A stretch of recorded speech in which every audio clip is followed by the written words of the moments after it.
Welcome back to Dance's End. This is session 16 entitled Endless Links.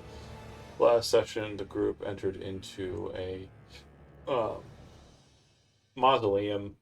They rumbled around a bit. They found the two kids, but they weren't able to free them because they forgot that I was saying the password to everything with my villains from the onset and have been this whole time. I've since forgotten what it was. It's written on my notes somewhere. But then they went through the Misty Wall, which leads into basically a cleft of the Plane of Shadow, where rituals can be performed with more power.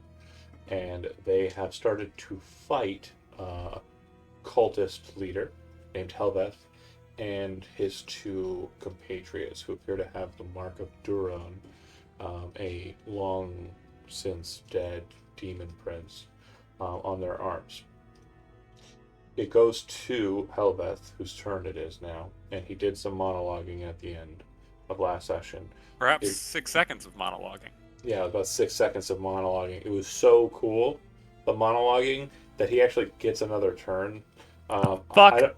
I don't remember what the monologuing sounded like or what he even said, but if you're interested in that, which I know you are, because I've definitely sold it. Like, I definitely have sold how interesting and cool it sounded by saying it the way I said it so far. You should go back and check that VOD, either here or on YouTube. And goes to his turn, and he is going to cast Arms of Hadar. His arm splits like the others have been split, and he is going to, as he's doing so, step forward. I need Soul and Arya to go ahead and make strength saving throws.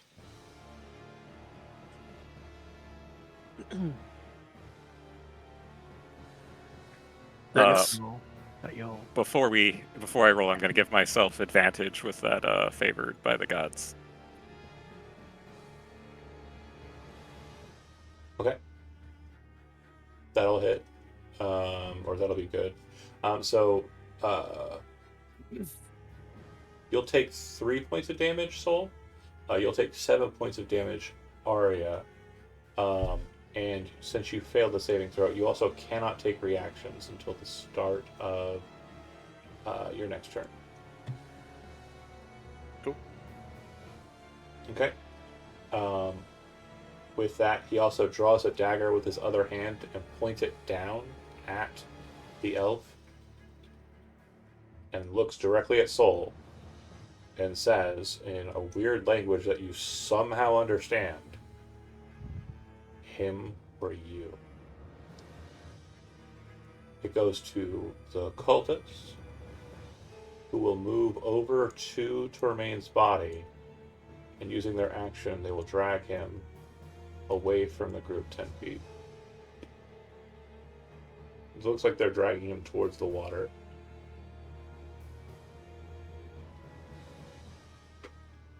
That's normal. Yep. Ronnie, you're up. Damn.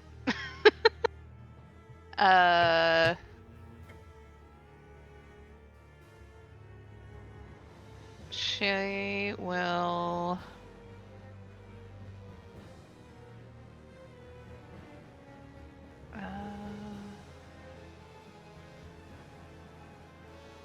He's way too close to shoot.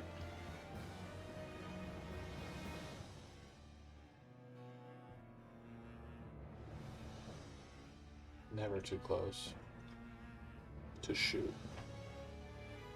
I mean, fair. You know what? Fuck it. We'll shoot our longbow at him. Actually, can I, as a bonus action, move Hunter's Mark 2? No, you can't move Hunter's Mark off of a person. Oh, I until can't. they It's die. only when they die. Oh, I'm dumb. Same as X. You could move and shoot at your Hunter's Mark target if you want. Fair. No, we're just gonna shoot at him. Okay. Just Go for it. Go for it. 18. Well, that'll hit. 10. He takes it to the chest, kind of like falls back a bit. Blood starts to flow from his chest. Wait, he's- as my bonus action, can I do Hail of Thorns? That won't do much here. Okay. Yeah, I think it. Oh, it's only an extra D10. Yeah, but it's mostly for hitting things around the Fair. center target, and I think it's Oh, it's What's the- within 5 feet. within 5 feet. Yeah, I was gonna say if it Yeah. was within 10 feet, you'd be murdering your brother and Arya. So Right. yeah, it's probably not the best plan there. I mean, if you want to spend the Okay. spell slot, you can, but it will limit your ability to heal later. Yeah. I mean, I've already used 2 of 3 Okay. of them, so. Okay, then that's it. Termaine, death saving throw. So because I have the durable feat, I'm rolling with advantage. Beautiful. That's still a failure, so you have one failure on the docket. Mhm. Arya, I want to make sure I stress this. You would know at this point, it looks like our witch, or warlock rather, in front of you, has prepared himself and is capable of third level spells. If that's true, he may or may not be capable of counter spell. Okay. May or may not. Okay, so I am going to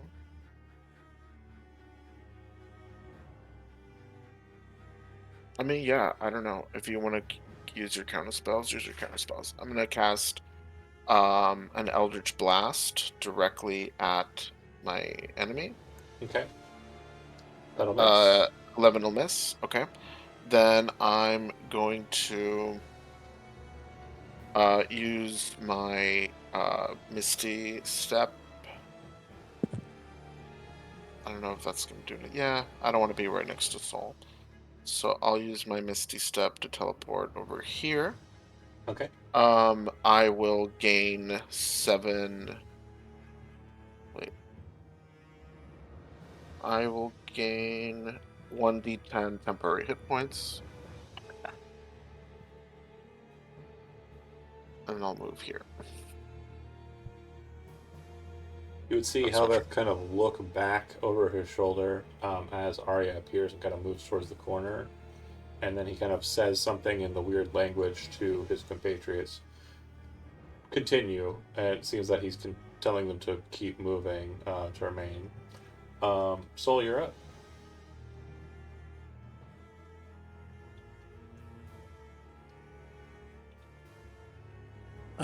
Soul will say no, of course, and try to healing word Jermaine. Counterspell. You don't lose the spell slot because of the way counterspell is worded in the new edition. Huh. Counterspell Does it reads as follows. It will count as you using a leveled spell for the turn, yeah. But it'll count for him using his Oh. reaction. It will, yeah. And he used Counterspell. up a spell slot, right? No. To counterspell. No? Oh, I did, yeah. Reaction. When you take what you take when you can see a creature within 60 feet of you cast a spell with verbal, somatic, or material components. 60 feet, somatic, instantaneous. You attempt to interrupt a creature in the process of casting a spell. The creature makes a Constitution saving throw.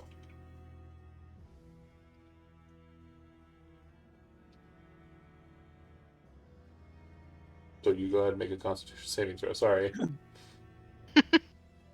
You fail. On a failed save, the spell dissipates with no effect, and the action, bonus action, and reaction or reaction used to cast it is wasted. If that spell was cast with a spell slot, the slot isn't expended. Just not any good. It's just not good. But you still have an action.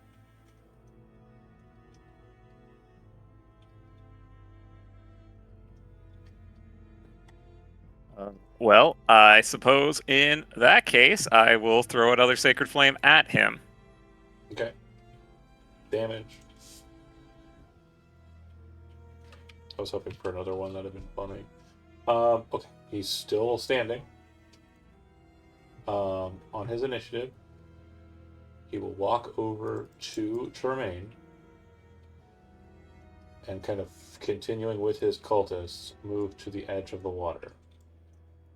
They place Tremaine over the spot, and as his action, he will slit Tremaine's throat. Tremaine, you take 2 failed death saving throws. And everybody got shifted into their spaces. I'm dead. His blood starts to fill into the water. He looks back at you angrily as he kind of like flicks the blood from his blade as the elf's just draining into the pool, and says in the weird language, "It's impure, but it will work for now. When I'm done with you and your friends, you'll join the mix." Ronnie. She is pissed. And I'm gonna move there, and we're gonna fire our longbow at him yet again. Cause fuck that guy. 11. That will miss. Yeah. Yeah. He's got a 14 armor class, but you are making the right choice attacking him, by the way. Yeah. He is very close to death. Yeah, she's too pissed to aim properly, apparently. Okay. That's my turn. On that, we'll go to pause for a second here as I stop the music. Tremaine, the life flees you. You see ahead of you a very strange sight. This is not something that you've seen before. It's like the entirety of your vision, the field of vision in front of you, is just bright pinks, purples, and blues. You can see stars above and below this horizon line of beautiful color. And it seems like you're falling, or flying, or floating. And you step out onto what appears to be a large metal or steel platform. Circling you are 13 metal gates, each one with a symbol above it. Some of them you recognize from your past couple of days of adventuring. These are demon marks. These appear to be the 13 gates of Ashtar. And in this moment, you step there, you feel like you are not alone. Like someone else is here as well. And as you turn to look at them, the initiative continues. Arya, you're up. All right. Well, the music back on. Cool. Good you stuff. move Good stuff. into my. So I'm gonna Eldritch Blast. Yep. And do nothing. Can I use my inspiration to roll again? Yeah, absolutely. That's what it's there for. If this doesn't work, I'm gonna quit. Oh, I did have inspiration. It's fine. I like it narratively. There you 5. go. And then I have Eldritch Blast plus my damage for Agonizing Blast. 9 plus 0. That's not right. It'd be plus 4. Don't So it worry should be about it. Okay. 9 was exactly the number of hit points he had. So tell me how you are shooting. The fight's not over, by the way. There are still the 2 side cultists. But course. tell me how you're hitting him. Like, what part of his body? And I know this sounds like an arbitrary thing, but it is important. I mean, I'm desperate to kill this enemy. So this is definitely a headshot. Okay. It's a Eldritch Blast, So- right to the. I imagine he's facing away from me, so right to the back of the head. Oh no, he turned to yell at Soul. So he's kind of okay. he's kind of sidelong. So when he kind of turns in that way, and as he's kind of like brushing the blood off of his dagger. His hood falls back, and he's kind of yelling at Soul in this weird language. You angrily throw forward a bolt of Fey energy straight at the side of his head, and when it connects, like a punch, in slow motion, you can see his face kind of moving, and then his head disconnects from his body and flies across the room. In an almost cartoonish fashion, it slams into the wall over here and bounces around. There is no blood. The body drops to the ground. Great. Soul... Ari, unless you have anything else, Soul, you're up. Just to make sure that this gets dealt with, I'm gonna activate innate sorcery. And you know what? Since we are deep in the bad times, as the flavor for activating that, Soul is gonna rip off the glove of the left hand, which will probably expose the mark to everybody. Yep. And then The same mark that was on Hellbeth's palms is on Soul's hand. And then we are gonna uncork a Scorching Ray 1 by 1 on the Yep. 2 guys. Going against the wounded and non-hunters marked one first, I assume. Yeah, sure. Okay. Let's see it. They have a 12 armor. Oh my. Ooh, yeah. Someone very angry. Someone rolling crits. Okay, and then the second one. That'll hit. Yes, nice. Good Oh, rolls. He dies. Third one. Beautiful. Hit. Still standing. Gorgelintra. So, as the hand kind of pops free, the ring seems to kind of glimmer on your other hand as you kind of force charge the burst. The first ray hits him and starts like lighting him on fire. The second one slams into him and causes his body to kind of like hit against the shelf of the pool, falling to the ground and just burning there on the side. And then the last one just kind of clips him in the shoulder. The Helveth can be heard laughing from over here where his head seems to have landed. Oh, man. The cultist will walk over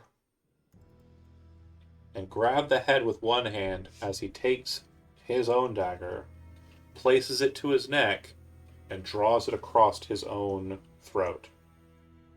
You watch as it seems like the cut grows on its own, like the cut grows deeper after the cut is made, and his head comes off and blood shooting everywhere. The body doesn't fall. Instead, it lifts Helveth's head and places it on the neck, stopping the blood flow.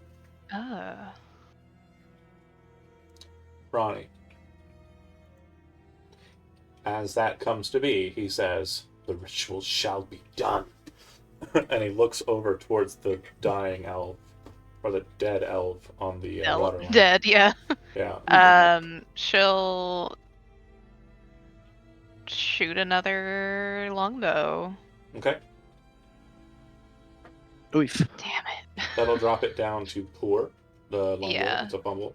Yep. And then we'll go to Tormain. So I kind of acted for you. You do feel like there's a presence there. Do you try to determine what it is, or would you just try and remain calm in this situation? Oh no, I definitely want to see what it is. This. You see a woman. Okay, wait, will you tell me first?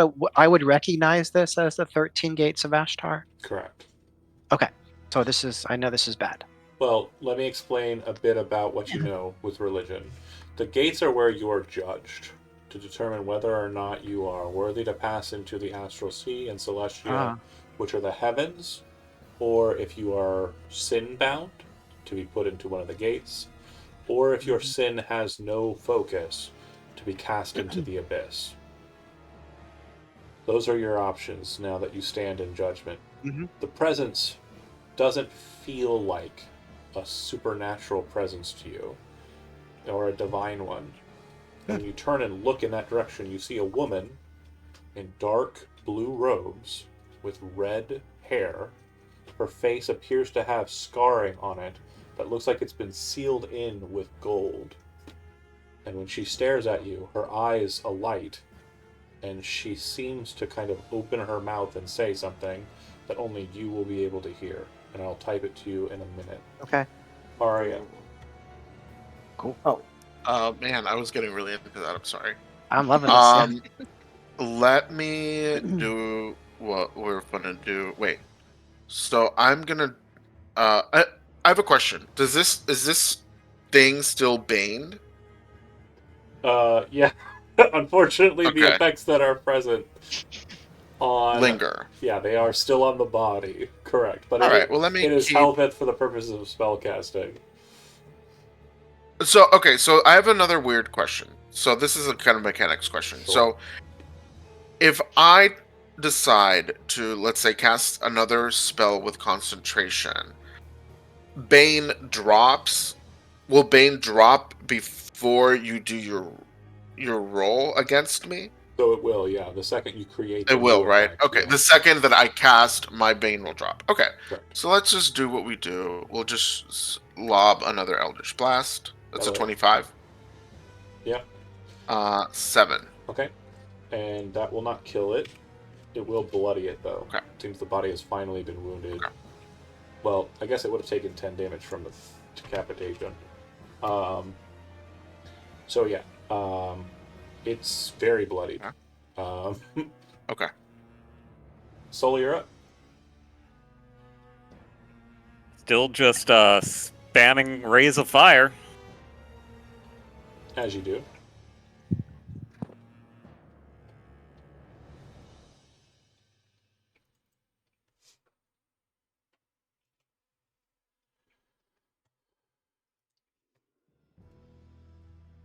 Uh, 21 hits. I assume the 11 did not, so that's 11 total damage. 11 on the first attack. Oh, so this, I see. Sorry, I was sending a picture and message to Andy. Bam, bam. Hits him. With the last shot, where do you want it to hit?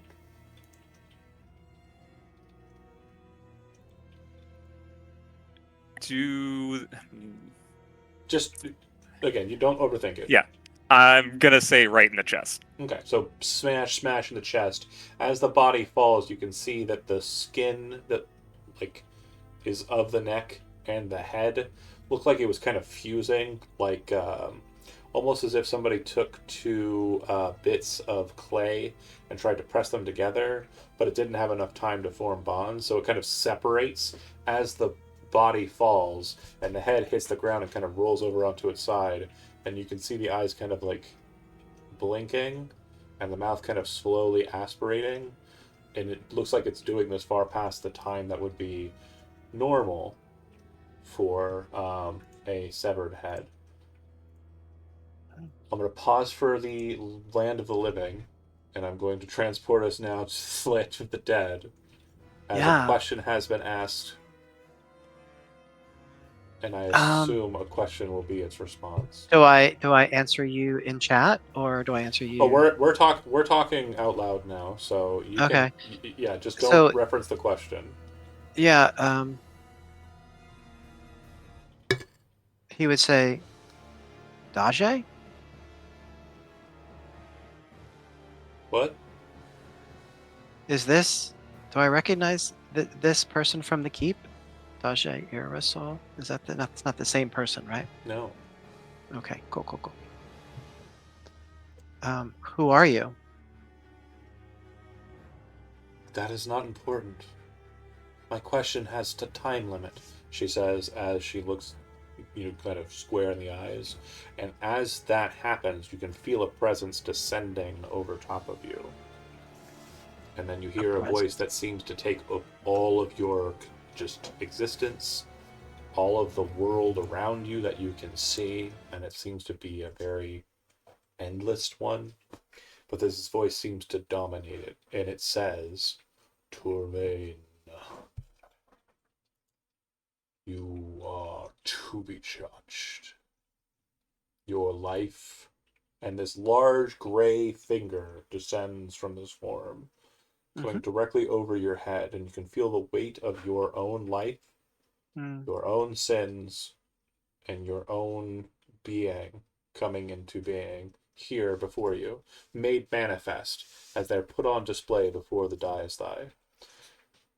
But we'll come back to you after we deal with the real life stuff. But if you want to stay focused on you, you can answer the question. Yes or no?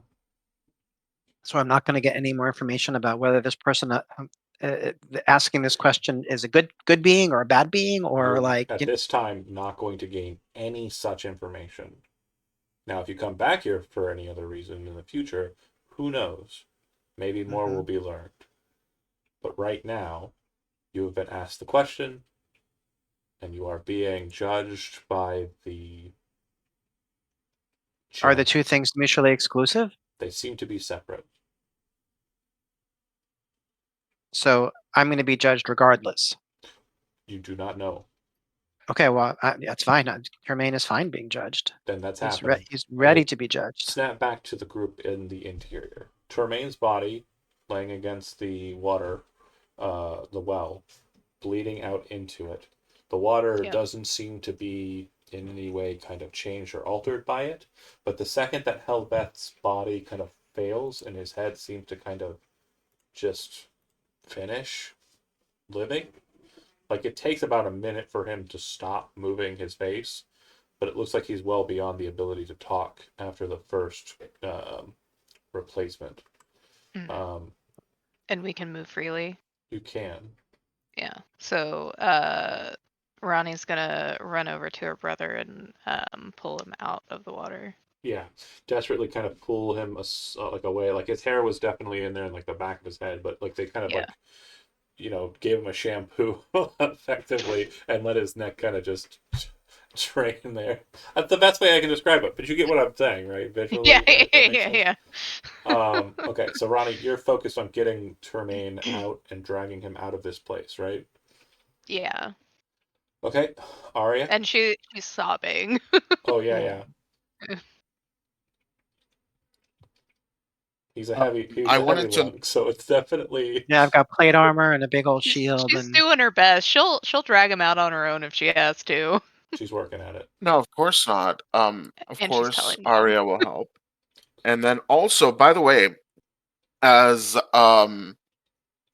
Soul was like revealing that mark beneath their glove, Arya was behind a wall and didn't see shit. So do you put So the has glove no back idea that on? that's happened. Do you put the glove back on immediately after the fight has ended, or do you let it sit for? I was going to say that while they are tending to Termaine, Soul is probably still having a situation, and would probably go over to where I guess Head is. And just be detonating all of the cantrips into its face? I was gonna have it be an even deeper callback and like viscerally trying to squash the head with his bare hands, Oh my god. with their bare hands. Ooh, Okay. wow. Beautiful. So yeah, as you're crying and like panicking with Termaine, and Arya kind of like walks over trepidatiously like and grabs a hold of like the other part of the body, and the two of you start to move it. You can see Soul stalk across the room, hand holding a glove, the other hand wide open and still glowing with sorcerer's power. They drop down to their knees, grasp the head by the hair, lifting it up as the face is just like and then grab it with the gloved hand and just press inwards and just start squeezing. And you can just watch as there's this look on their face, this kind of devoid of emotion look on their face, and then a smile kind of alights at the edges of their lips. And Terrifying. this is happening over a duration. So if you're going with Termaine and you're heading out, you'd get to the point where you can see inside of the door that you left open, and the two boys see you and then rush out. And it seems that they are not affected by the magic anymore. The magic was bound to someone. So Was the password honor? no, it was Torvok. which was what was said Oh yes, the okay, the to fire thing. activate the Not flames. not the shadow telling us to honor every corpse. Okay. No. Yeah, it was set up by Helbeth, who was very original with his passwords and magic key phrases. Very smart individual. About to have a very original expression on his face. He was definitely full of brains, as you're finding out right now. And the other group, you get out. Arya, you kind of at the back kind of do your best, matronly kind of, okay, stay with us. We're just trying to help our friend kind of thing, right? Like, because there's the kids, or do you Yeah. hate kids? No, We're Arya not is the not. Tuesday group. Unlike me, Arya cares about children. Fair. And unlike Malika, not for what they can Unlike get Malika. to serve you as. And unlike the They Tuesday ain't home group, yet. We don't know what's gonna happen. You don't know.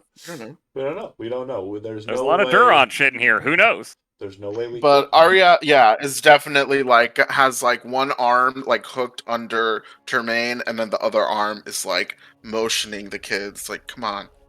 You would immediately find the priest outside where you left them, and you would tell her to take the kids and that you have pressing matters. She would say that, oh no, your friend, I can't help directly, but I can, if we go across the town. I know the priest at the Ashtar Monastery. Perhaps he could help. if he can help, please. Yes, we need to get this. We need to get Termaine to a priest right away. Okay. How long was the travel from the outskirts of Cardin to here, John? I would assume that they are kind of like doing their beat, right? Outside and Okay. kind of collecting, and the kids All right. are getting like tempered. I'm still smashing. You're not going like immediately after it's done, like are you getting up and leaving like it never happened, or are you staying down there for a time? I think pretty quickly after the switch would flip back. They would step outside. Yeah, so you probably are coming out up onto the top of the hill just as they're getting ready to make their move to somewhere else. Okay. Are we getting separated? And No, we're back. what No, I will we're say with that, because it does look like we're snapping back into the dead times, is a very solid response. As you feel the pressure kind of burgeoning from the judgment, you speak out the words that you stated in the chat, in the side chat.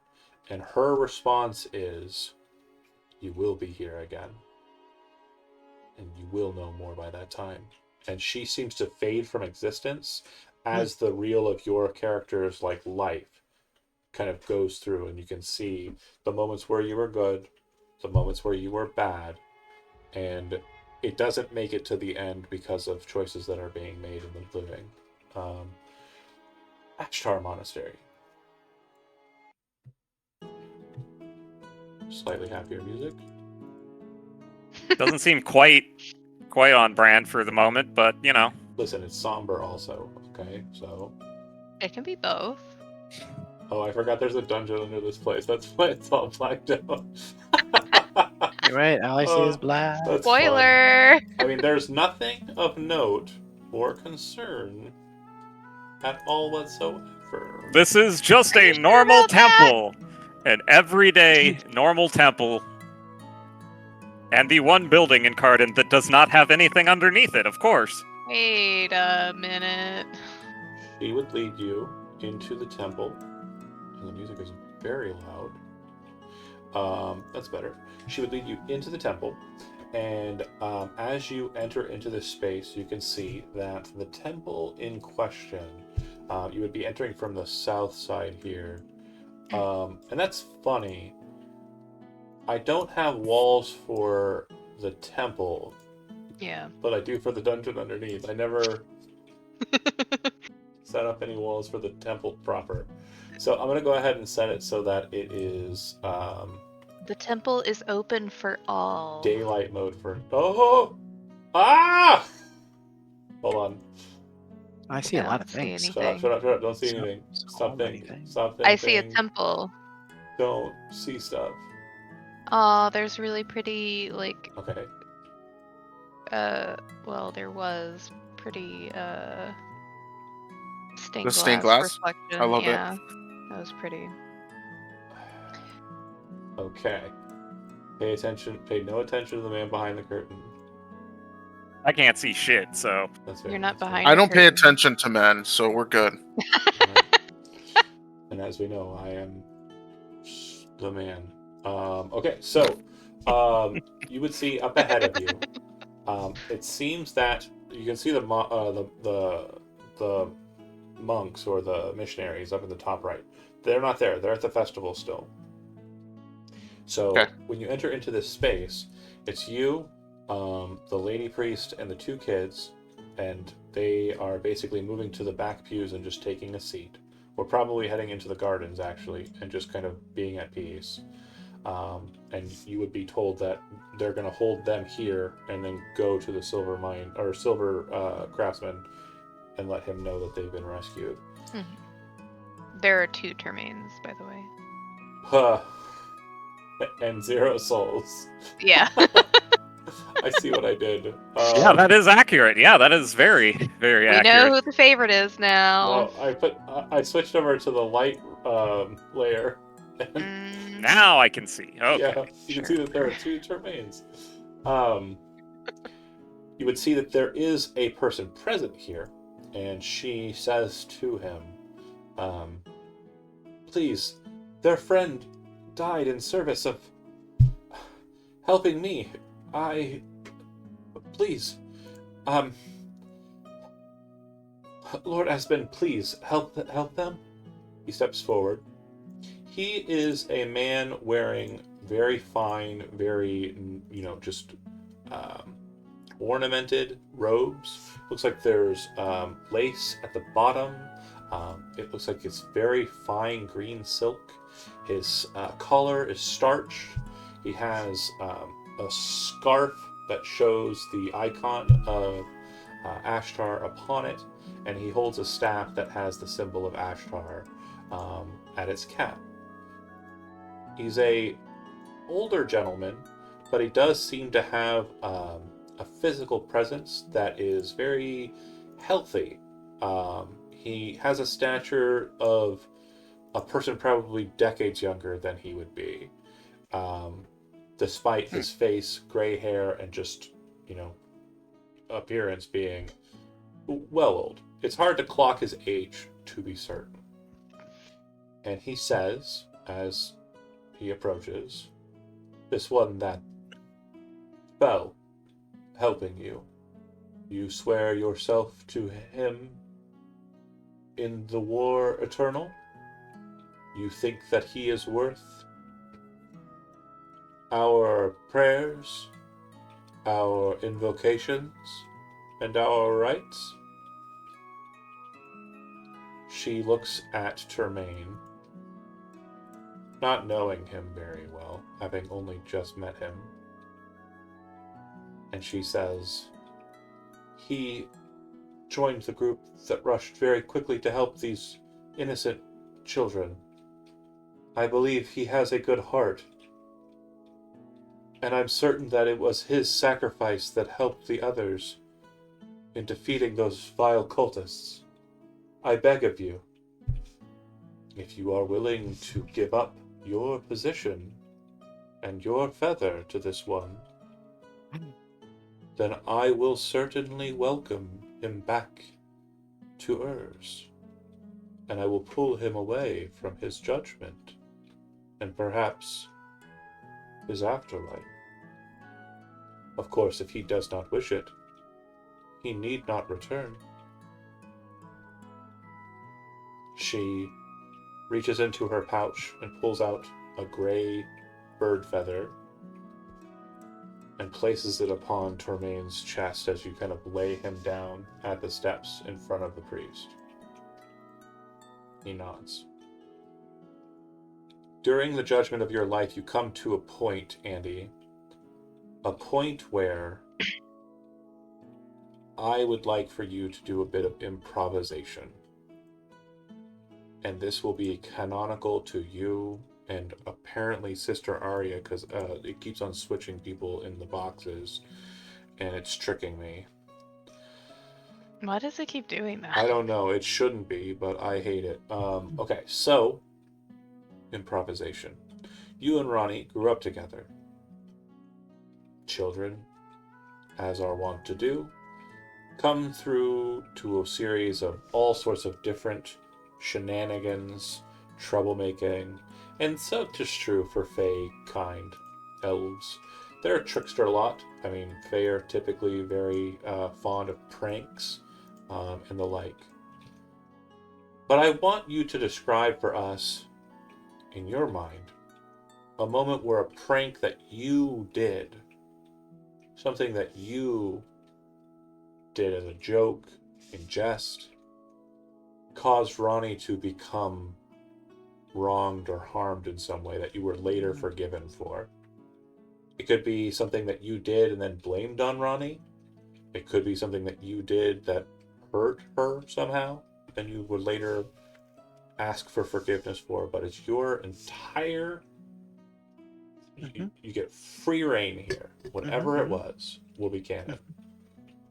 Okay, so when they were young, Ronnie loved to go out and roam the woods and to try her hand at hunting. Picking And she flowers. would, and picking flowers, mastering the bow, but also making traps, sort of simple traps for small animals, and feeling a bit mischievous.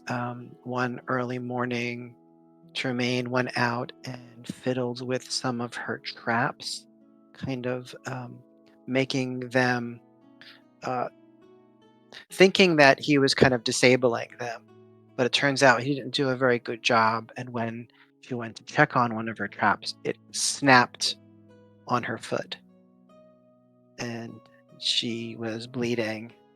And Tremaine was nearby watching for the fun to happen. And then he was horrified at what happened. Then he helped her out and helped drag her home. And then at a later point, or even sooner just that day, you would have asked for forgiveness and explained what you had done. So, in that forgiveness, there's a moment where you realize that even your absence can cause harm to your sister. Even your self-applied absence in jest or in, self-gratification would lead to potentially your sister being harmed. The finger moves away from you at that moment, leaving that moment kind of sitting with you as if you're living it again. Mm.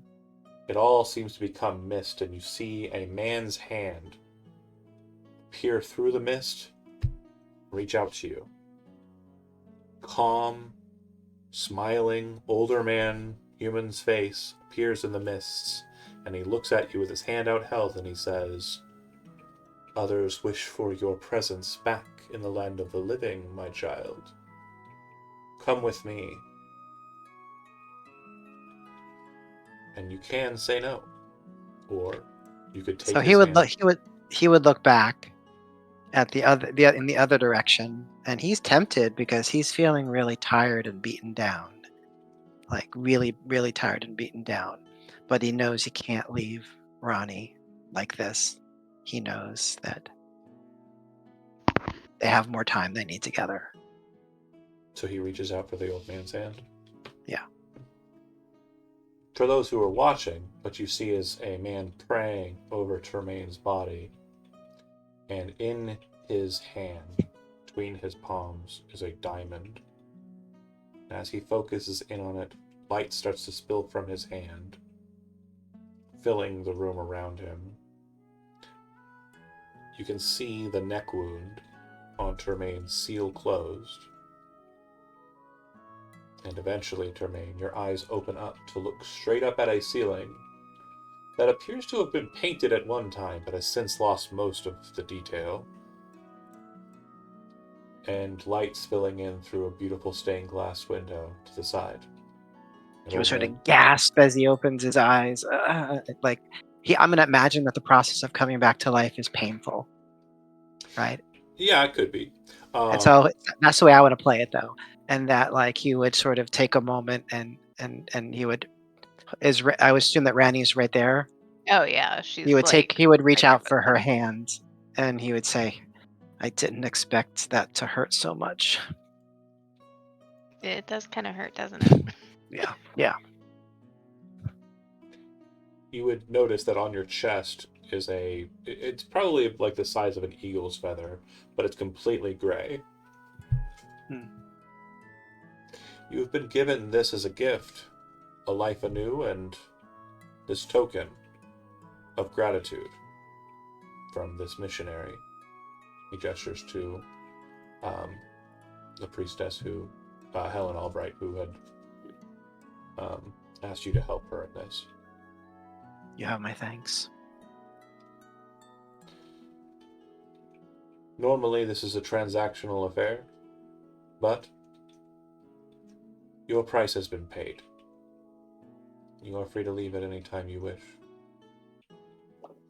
And Sol, Termaine, Arya, you kind of get a sense of when he says that, it isn't like a dismissive, like, get the fuck out of here. It's more of a respectful, I can see by your tokens that you don't follow this faith. So I understand if you don't want to remain here. Don't know what you're talking about.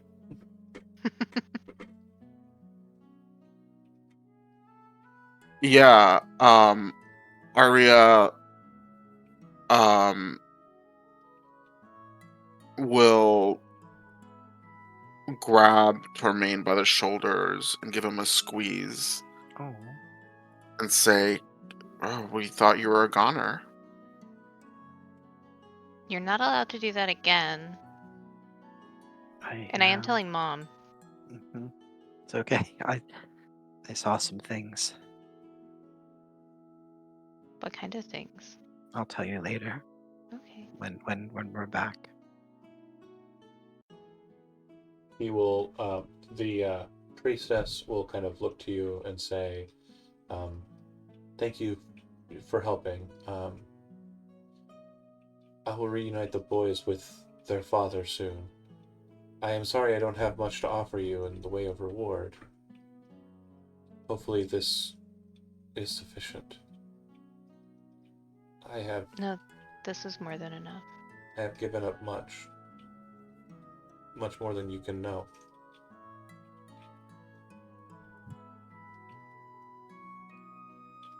This is more than enough, thank you. Thank you. And she'll go back out to the courtyard, or the gardens rather, to go and watch the boys. As she steps away and like exits, do you linger for a bit and kind of like catch your breath at the pews, or you start heading out? Sol will quickly mutter, "I'm glad you're okay," and then just book it the fuck out of the church. And as opposed to actually going back to Lycoi Keep or Manor or whichever one it actually is that's not in the ground, will be going home Okay. to the parents' shop on the outskirts. Yep. Near Tarn. Or sorry, yeah, I recall. They work at Tarn, they don't.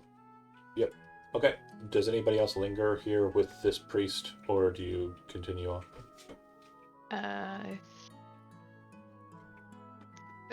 Ronnie will thank him and then help Termaine up, and guessing we're leaving, right? What do you do with the feather, Termaine?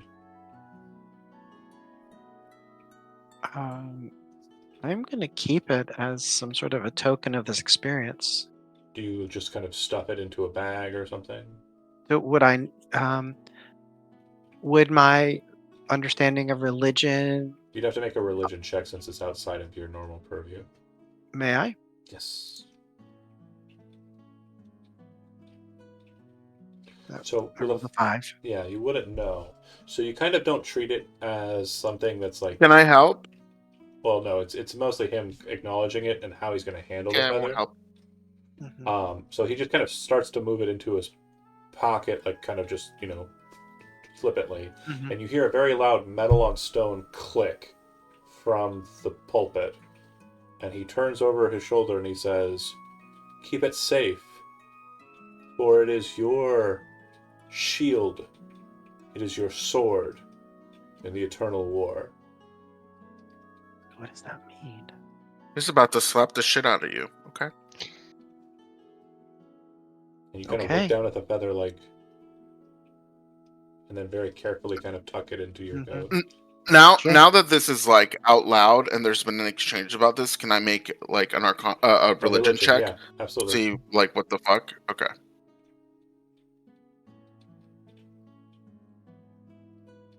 Mm, 15. So, the Eternal War is something he keeps referencing, and you would know Mhm. that according to Ashtarian tradition, the War Eternal is the conflict between angels and fiends that Mm, wages in the astral sea and heaven eternally. Right. When humans die, their souls are typically bartered by demons, fiends, devils, all throughout the abyss and the gates. They're traded like tokens.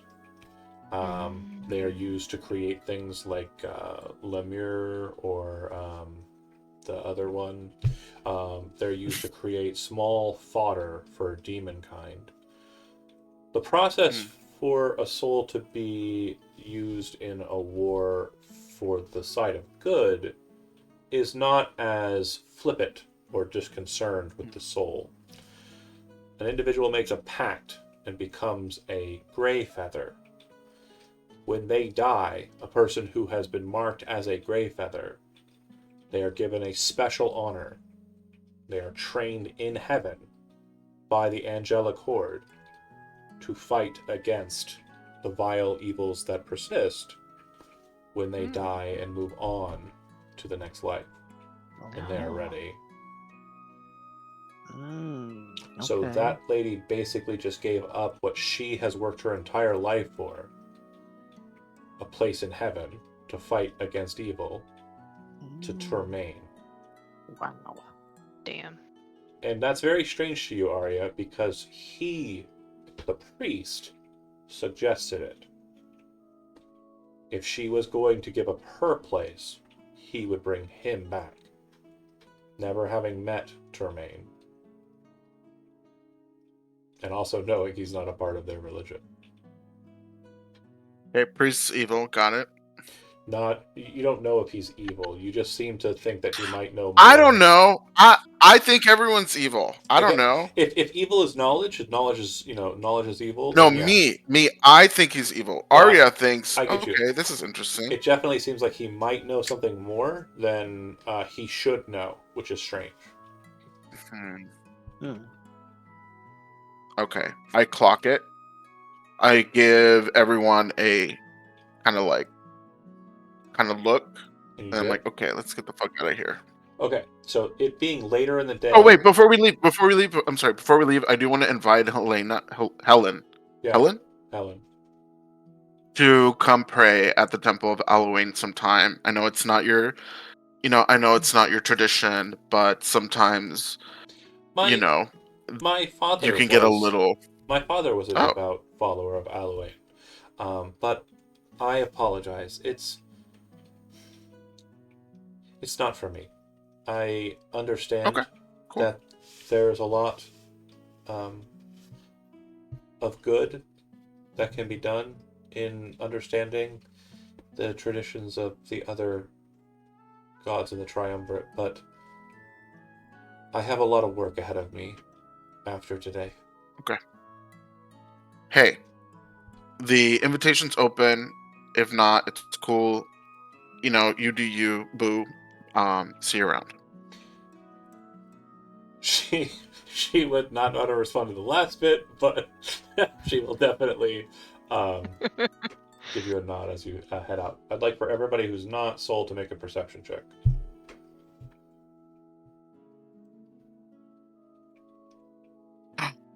I rolled a 1.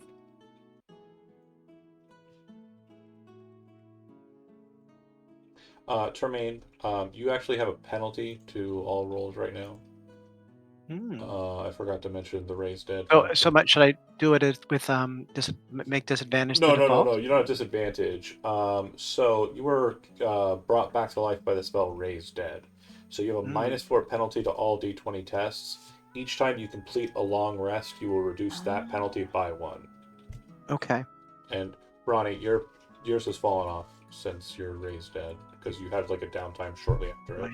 -4 Yeah. I think we had already For- discussed that whenever it for all happened. D20 rolls, and then 1 less per.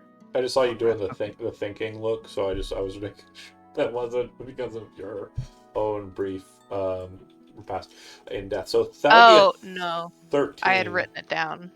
Ronnie, yours is sufficient. So you would see that Soul is not heading towards the path that should be where they're supposed to be going.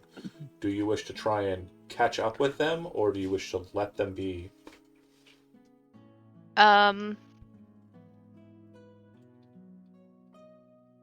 she tell which direction they're going?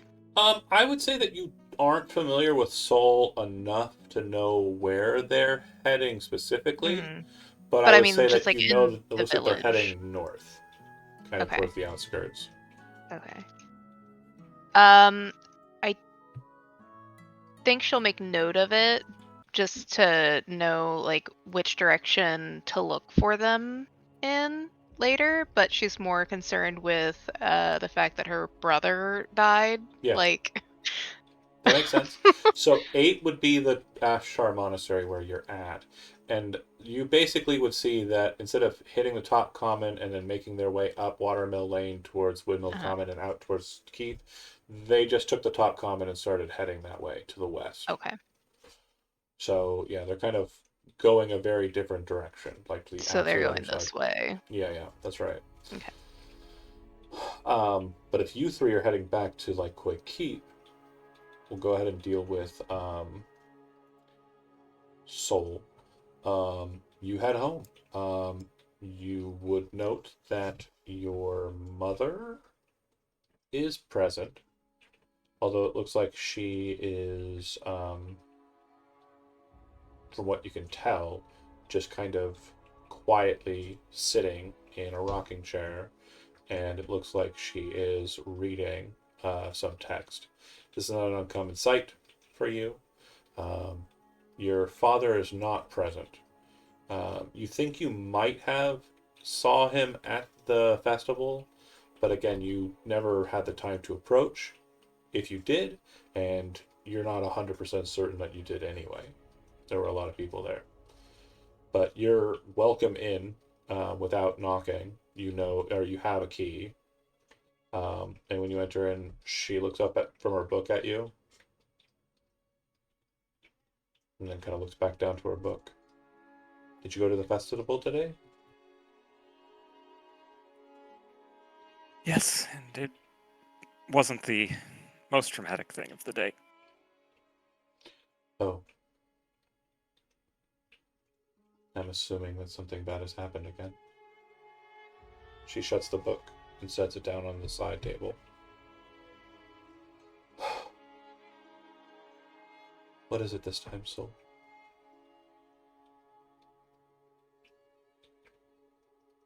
Some other children were taken similarly to me by the same.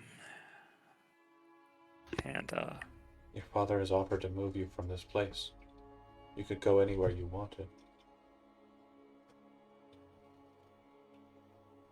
I don't think that anybody has to worry about that person anymore.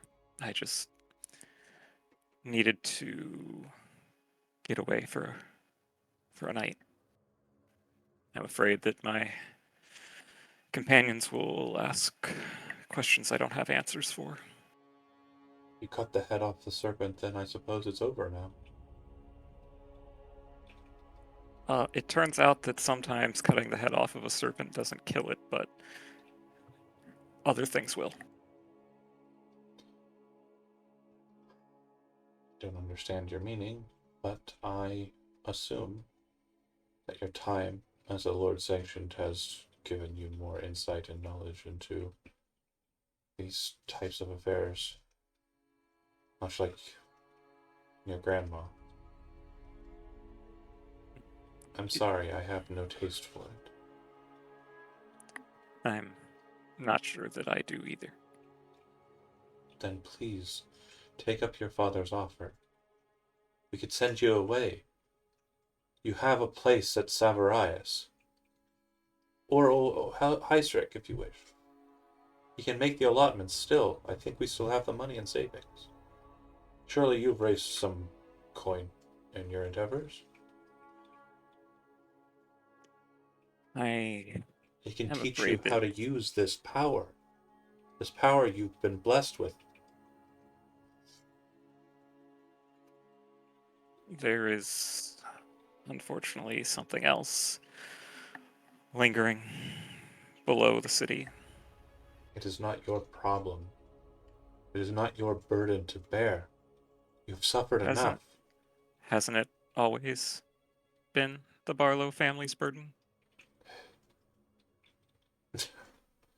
Your great-grandmother was a stubborn lady. She thought everyone she met would be her charge, her ward, her children. You have to know that this mentality is folly. If you go and do this thing,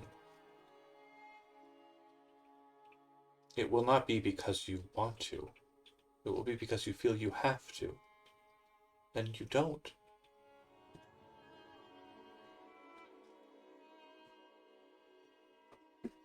I'm sure your father will be here in a few hours if you wish to remain. I can cook you something. Probably nothing as nice as you've had at Sir Alwyn's. But she kind of pops out of the chair and starts heading towards the kitchen. But before that, did Grandma ever tell any stories about a ring? Yes. A ring that was cursed. A ring with a moon and 3 stars on it. Gemstones. Maybe diamonds. She never said which. I assume if they were supposed to be stars, they were probably diamonds. She kind of starts going through the larder. And then she lists a couple of options. One of them being your childhood favorite food, which is... I'm not gonna say apple fritters as funny as bit that would be, but it would probably be a sweet dessert. Okay. Apple pie. No, I'm kidding. Sure. I mean, there are lots of apples and everything. There are lots of apples. Apples are not, yeah, again, they're mostly on the other side of town. Oh, okay. It definitely could be something from your childhood because you haven't lived on this side of town the whole time. Yeah. When your Yeah. grandma was around, The farm was on the other side.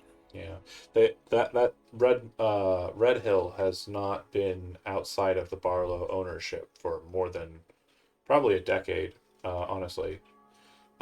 So yeah, if you suggest something apple and from your childhood, you have a high enough insight to realize that it's almost like a dagger in your mom's chest. But she obliges. And she cooks you something a bit more proper meal-wise in that process. During the course of you getting served the meal, your father enters in to the house. She is not very talkative past that point, but did you have any questions for her before your dad arrives?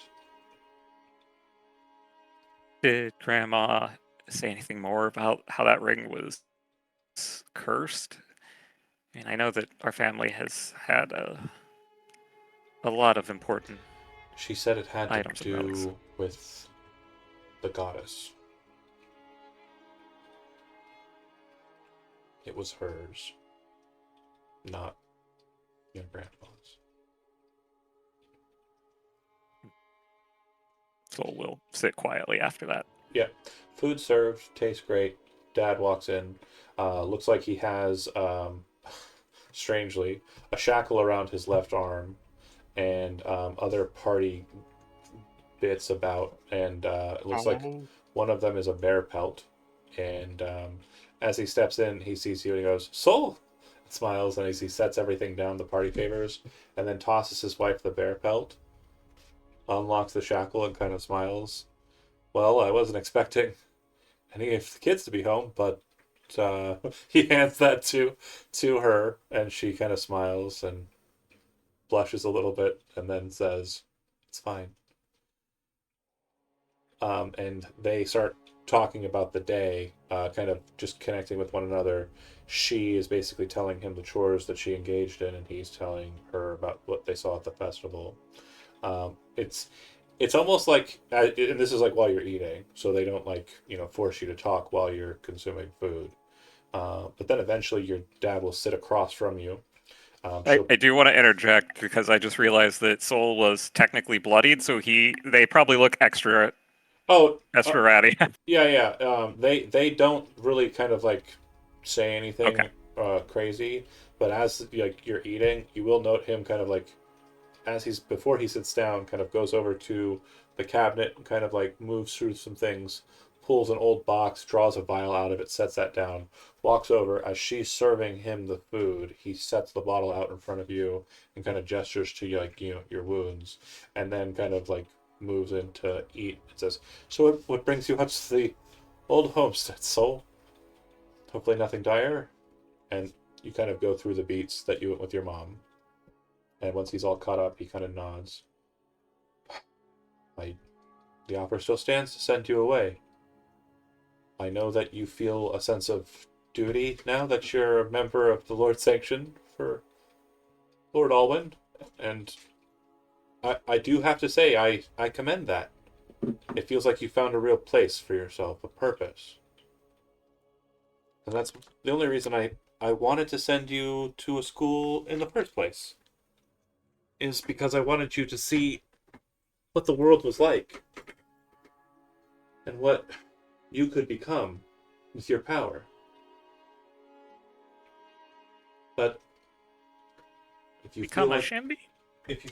this is your goal, your quest, well, I can help in any way I can. I can't promise much, but it's a bit of a problem. The cultists of late. I've heard rumors of more kids than you mentioned disappearing. Troubling news, to be sure. I have communicated this with the captain of the guard at Tarn Keep.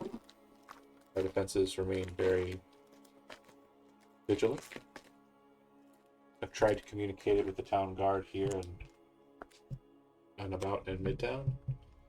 It has just been a situation that is hard to describe to people who aren't familiar with things like your history or any events that have.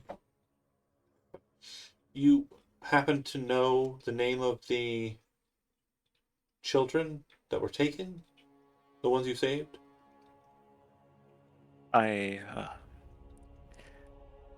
Some things have happened that have made it hard to remember much, but they were the Silver Smiths family. Their kids. He'll kind of see that you cleared your plate and he's cleared his, and he kind of stands up, places his plate onto your plate, and then places his hand onto your shoulder. I understand. It sounds like you had a very bad day, Soul, and I just want you to know that you are loved and that we want you to have the best possible life you can have. Your mother, and he kind of looks to her and then looks to you. She just wants to make sure you're safe. Do you think that you're safe? I'm honestly not sure that I would be safe anywhere. Always been a concern, for sure. But perhaps there are degrees of safety. It sounds like you are determined. If you wish to stay here the night, you're more than welcome. If you wish to return to Lycoi Keep, I can take you there directly. Soul will look at the shackling ceremony stuff that has been kind of cast aside and decide they should probably go back to the keep. But You're a good kid. You're But, you're such a good kid. I just want you to know how great a kid you are. You're so good. What a great but kid. Dad, I don't know how much you know or the mayor knows, but there's something much more than just the Hellmaw going on in Cardin. There've been demonic sigils and cults and groups everywhere under the surface. The temple in the lake had a ritual for Sen. There's the demon Naberius somewhere in the Hellmaw. There were old symbols in the crypt. There's something much more than just a pit full of riches and energy. I will take your words to the mayor. We will do what we can to see. We can also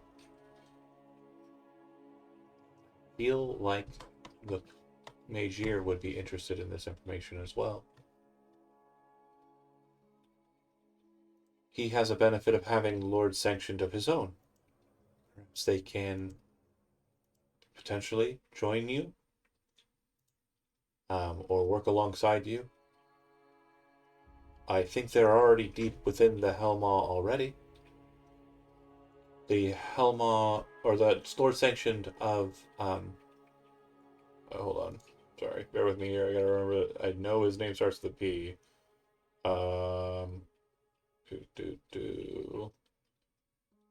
thought his name started with a P.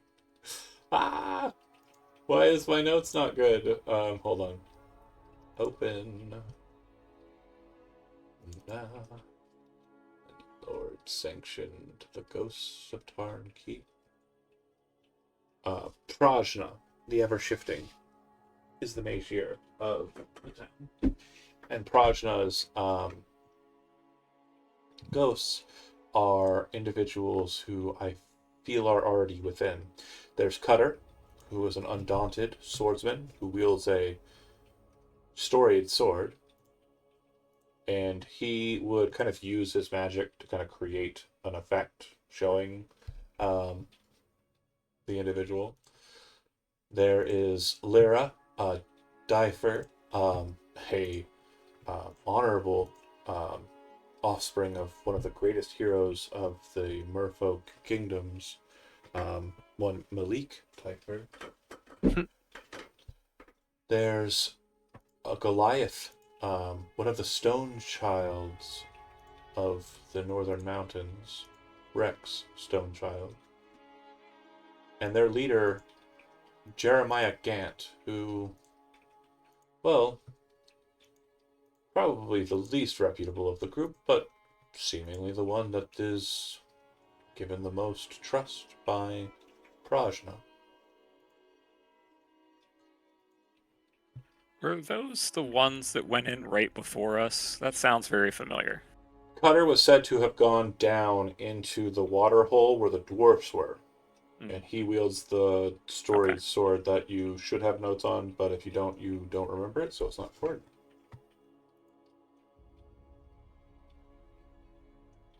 your father doesn't remember the name of the sword if you ask. Just that it's famous or something. Did the glasses go on, or have they been on the whole time? They've been on. Okay. Oh, I you thought mean she was- mine? Yeah, I thought Yeah, she no, put they've them been on and on. was like, notes time.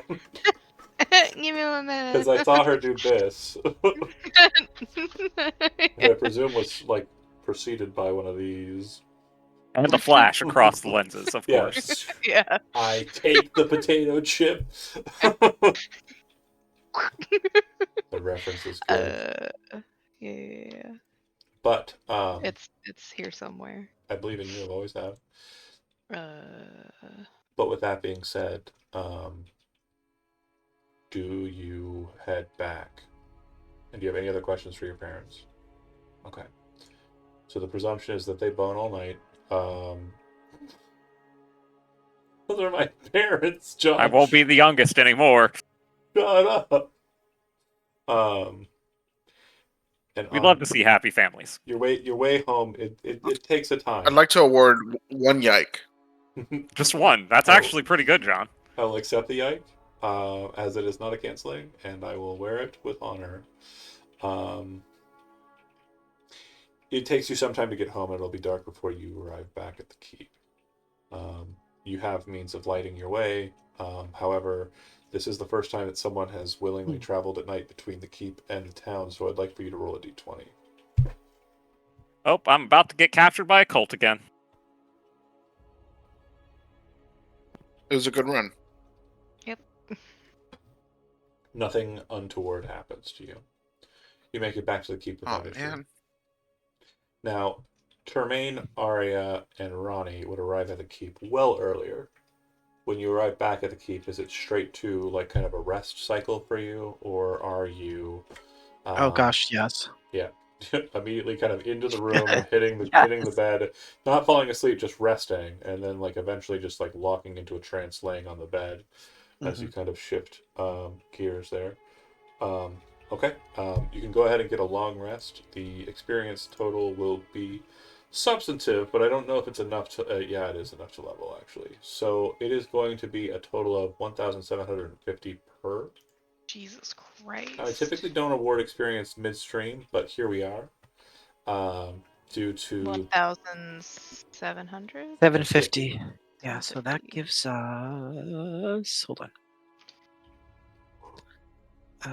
So I'm still looking for it. you should be fifth 55, level. 38.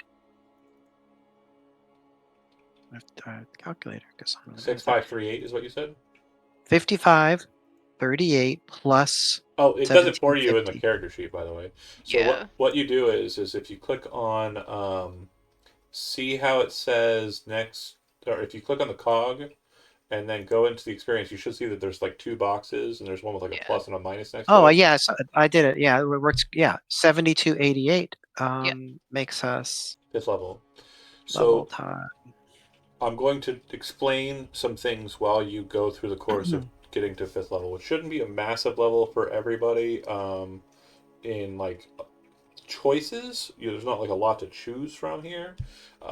It should be just kind of like slotting into the 5th level spot for the magi types. But there are a couple things that will be happening during the night that will not be affected by your leveling that I wish to discuss. Firstly, Ronnie,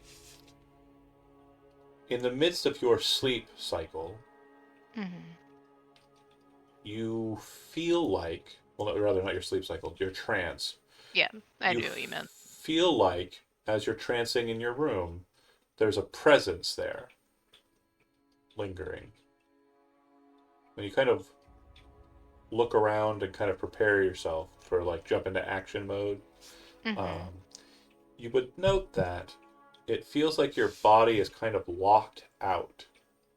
It's like a trance paralysis. When you realize this, the form manifests for you. And it's the ghost from the mausoleum. Oh. It says to you, you have done as I have asked. You have honored the ancient dead. You have allowed for the fates of the living to be unimpeded by those who wished to corrupt them. I have traveled to follow you and to understand that you reside in a manner of my ancestry or my progeny. I wish to give you a gift, a boon, but you must seek it. You must find it. Where can I find it? It starts reaching towards you. And it all seems very strange. It's a She twofold. tenses up, but Yes. not like. It is definitely a gesture that feels like it's kind of like creepy, right? Yeah. This figure, this cat ghost, just kind of moving forward to you and kind of trying to reach out to you. And you also feel like it's almost like they're trying to hug you or like tap you on the shoulder kind of thing. Mm-hmm. And then it stops, like as you tense up, and says, I will not remain for long. Please. She'll kind of try and relax. You Then. are possessed by the ghost. And you stand up, and you feel completely within your like agency, right? But Mhm. it definitely feels like someone has taken the wheel. And you Okay. move over to your desk and sit down, grab out a piece of parchment and a quill, and you draw what appears to be a map of a side view of the Helmaw. And then on the third level, there's an indication that this individual seems to be denoting. And I just need to you to bear with me while I get out the map here and note the third layer. Sorry, second layer.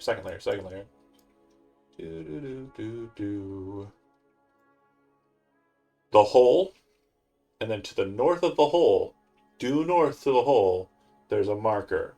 And written in perfect Elvish, your handwriting, but someone else's handwriting. I don't know how to explain it better than that. Like it's a little off. Yeah, it definitely looks like someone was trying to do their own handwriting, but your hand was also present, and they were both writing the same thing. So it's like trying to like copy, like you're trying to copy someone else's Yeah. writing, but you It- can't like quite get it because it's 'Cause not your writing, but he's not it's also your writing. he's not seizing you completely, and he can Mhm. write Elvish, but you are also in control, and the words are kind of flowing, so you're both writing the same thing at the same time, but with the same hand and pen. Yeah. But it says, Fountain of the Great Fairy. Here you will find my boon. And then the pen drops, and the second you hear it clatter, you feel like the presence of someone kind of in there with you, fleets. And then he says, I will go and I will make rest. When you are done with your task, I will be able to walk from this world to the next. And he leaves your room. Spooky. I do have a question real quick. Sure. So I had the animal speech thing.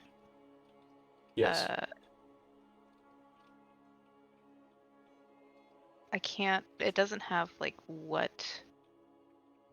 You know what? Never mind. I'm gonna pick Draconic. So animal That speak sounds- is not. Yeah, animal speak is not Yeah. a language we're allowing. Yeah, I 'cause it's know. from- It doesn't say like what is from what on there. Sure. I would say that Draconic is a good choice. Sylvan is also a good choice. Yeah. Um, I already have Sylvan. I have Oh, okay. Sylvan, Orc, and Goblin so far. Draconic is good because kobolds have come up a couple times. Primordial. Primordial's not bad. It's actually not bad at all. And then Yeah. Undercommon is also a solid one. Yeah. Those were the three that I was kind of thinking of. Yeah, 'Cause I because think that's Undercommon is also- basically the tongue of people in the Foul Deep, and the Mhm. Hellmaw kind of rides the line. So Yeah. And primordial is what again? elemental Just like talk. elemental. So earth, air, water, fire. Earth, Yeah. wind, and fire.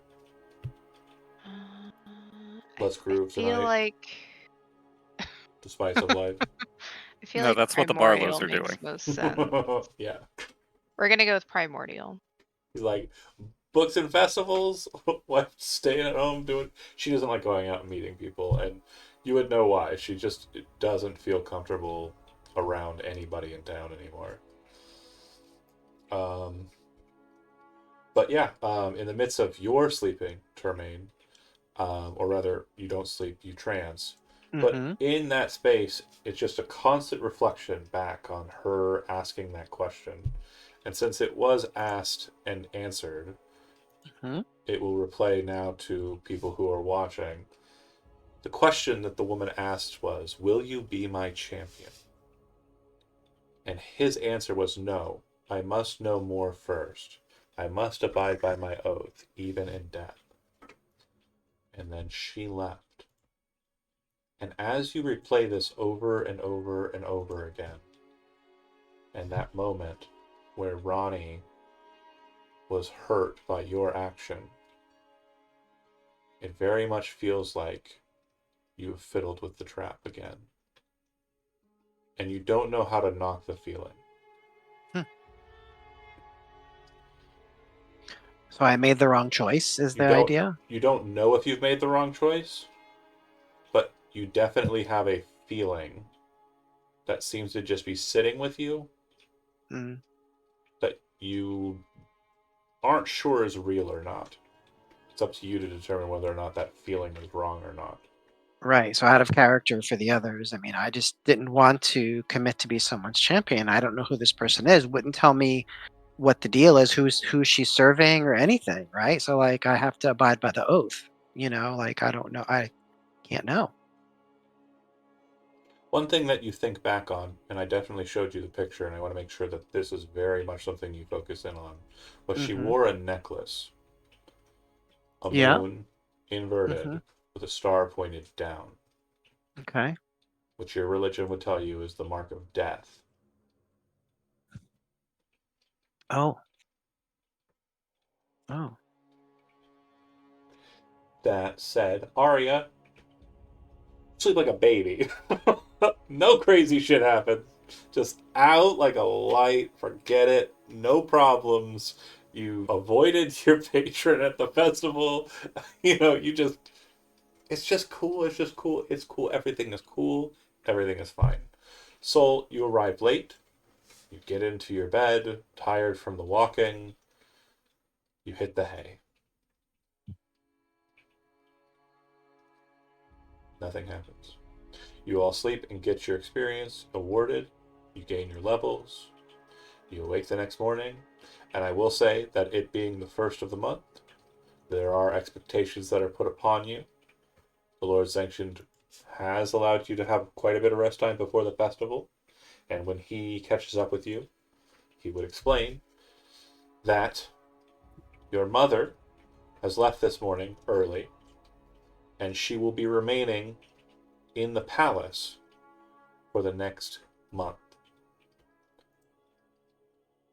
You understand that when he says this, those of you who have insight trained or high wisdom, that it Hmm. seems like he thinks he's at fault for this. Oh. But you'd also remember that she wished to find a place to stay because there was no room at the palace before. Mhm. So something has changed. Right. She does not meet with you before she leaves. She does not mention it. And you do Mom. not have the opportunity, Ronnie, to tell your mom. Mom. Mom. He will hand you a note that basically explains the situation as I've explained it in a very dry and characteristically for your mother kind of fashion. States Mhm. that she has entered into deeper negotiations regarding the Einkarad situation. So it is odd. Yes. It Okay. does look like it's her hand. It does look like it's her writing style. There's nothing weird or untoward about that. Right. Please need her. But just like something It, is off. Like she maybe had to have she's been pressed. upset or something. Or she's Yeah. upset. She could be upset. Could be Yeah. upset at Lord Alwyn. Yeah, there's that. Mm-hmm. Could be she's upset The at herself situation. and is basically locking in. There's a lot that could be going on here for sure. Right. Okay.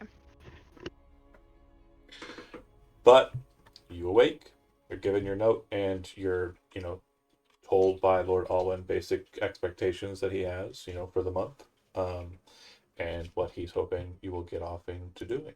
So, bringing glory to Lycoy Keep and the lordship of Lord Alwyn.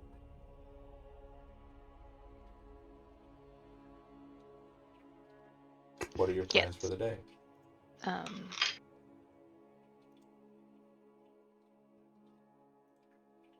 We still have some stuff to do, don't we? We have Plenty of that stuff. little triangle thing. We have the whole of the Helmaw.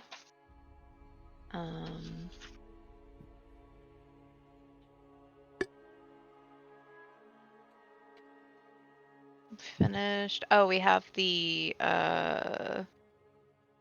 Howling's done, but we have that mansion that keeps appearing. That's spooky. Right? I feel like maybe Helmall time.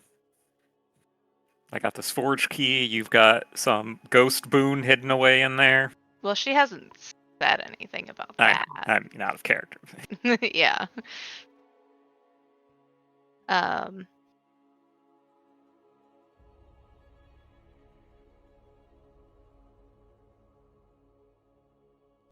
While you discuss, I'm going to eat chips. So I'm going to pop off the screen. Just ask Okay. questions of me if you need to. I'll reply when I get a chance. Right. Does anyone have any preferences? I'm We've sorry, I'm like super slow at leveling. So I Take your time. am okay with us going down to the Helmaw, especially since we're just dying left and right. At least in the Helmaw, like your soul stays attached, so that's cool. Oh, I need to get my bow repaired. You need to get your bow repaired. I also want to make friends with Maya, but we're not taking time off. We just had a bunch of time off. Yeah. So I mean, I have a backup bow that's also in fine condition, but she wants oh, to honey, work. you're in poor condition though. No, I have a backup bow that's in fine condition. Oh, okay. And I have I got my +1 longbow that's in poor condition. We got bows on bows.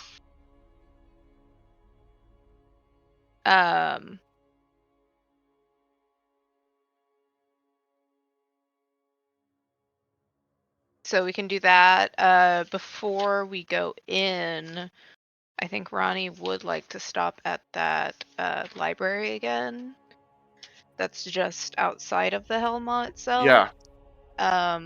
To see if there's any information on the Fountain of the Great Fairy, and then also any information on like the mansion that keeps appearing on that hill. Hmm.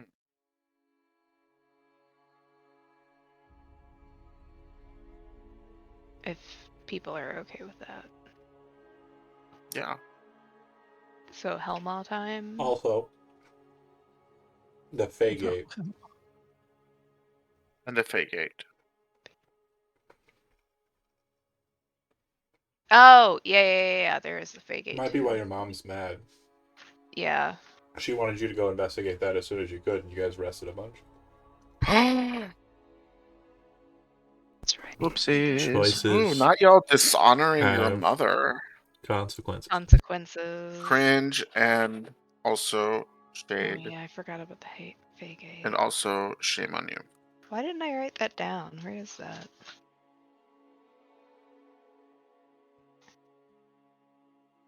I need to start. I need to get some highlighters. I might just drag and drop eventually. You can, yeah. Oh, I can? Mhm. Oh, okay. I'm chipped up. I'm chipping in. I'm chipperoo. Oh, Black Ribbons is from that stupid book. I mean, it's not stupid, but it's just not a book. Oh, okay. Oh, man, I I see. probably should take. There it is. Over it. Yeah. So, I have plot beats, Fagate, house disappearing, forge key, well door. yep. Oh, the well door is This- still a thing, Yeah. but you got to know how to open it. And so far, you haven't found any Right. pieces. Also, Hold on, let me write there was these down. something that was kind of overlooked. I just want to make sure that's clear. When you killed him, Helveth, and then everybody kind of trampled off, nobody searched his corpse, Yep.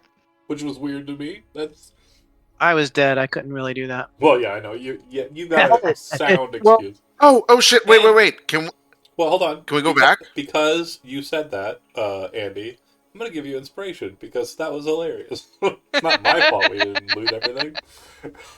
I was unalive.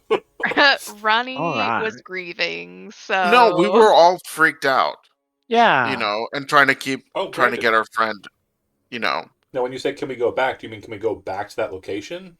Hmm. Yeah, you can.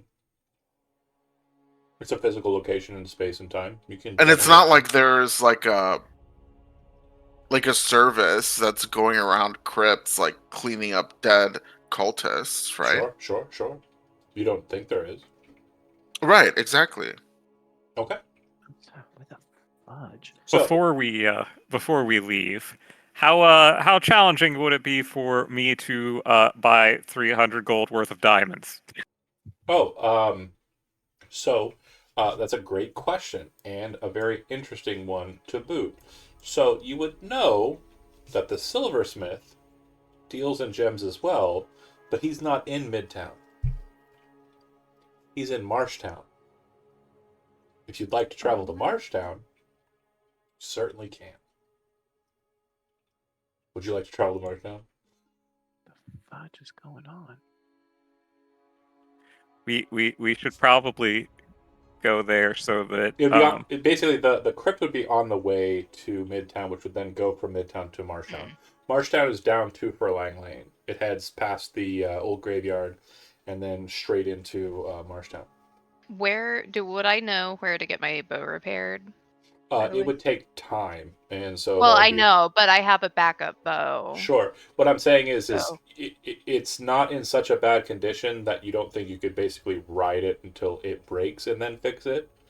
Is probably the smarter plan. Like Okay. having someone take it and repair it means you can't just do it during your downtime. John? You know what I mean? Because it may not break before now and then. Poor condition is not as low as you're probably thinking it is. Okay. Then Go I'll ahead, hold off. Andy. I'm unable to set my HP at my current number at the max. I'm clicking manage HP, but nothing's happening. I don't see the HP displayed on the sheet. Sure, I'll fix it here in a second. So poor, then inferior, and then broken. So basically, Oh. 2 more critical failures that roll low on the fumble save will result Well, in with it my breaking. luck, Well, then you just have a broken bow in your bag, and you're using the other one. So yeah, it's better to use it until you lose it, you know, kind of situation. Because yeah. you're going to put it in an upper repairs, and then it won't be of use Fair. to you if you spend all the time in the thing when you could repair it for yourself if you get downtime in the helm off. Okay. Oh, I can repair it by myself? Yeah, repair is an action you could take. Oh, okay. If you have training with, I think, wood cutting tools for bows, it would probably go I faster. do But not. so yeah, it would take a little bit more time than a person who's skilled at it, but it's still going to take Okay. you, you know. She'll watch their version of YouTube. Yeah. No YouTube. So that being said, Andy's sheet is a goober. I'm going into it right now. Mm.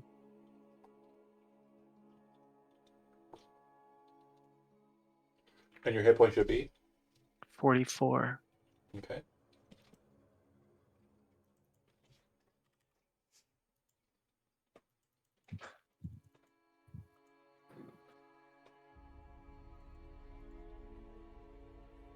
Okay.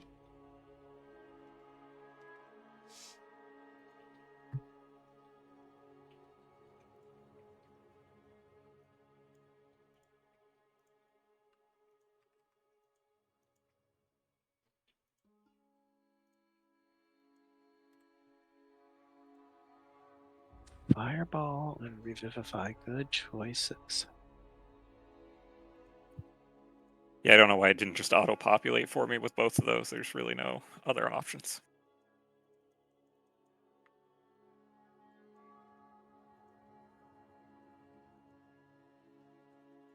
I got to, Okay, I I'm have done. 2nd level spells now.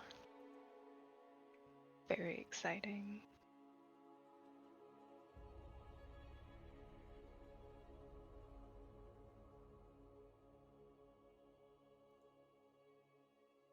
Which means I have Misty Step now. Ooh, we're Misty stepsisters now. Yeah, it's from my Fey Wanderer. It's my face shit too. Yeah. I also have Pass Without a Trace, Beast Sense, Quarter Okay. Bears. But I have to prepare these, right? Yeah, and you can prepare any spells that are on the ranger list if I memory Okay. serves. Oh, a couple of them are always prepared. Pass Without a Trace is always prepared because Yeah. that's elf thing. Is there a way to mark That is those very on the strange. new one? Right?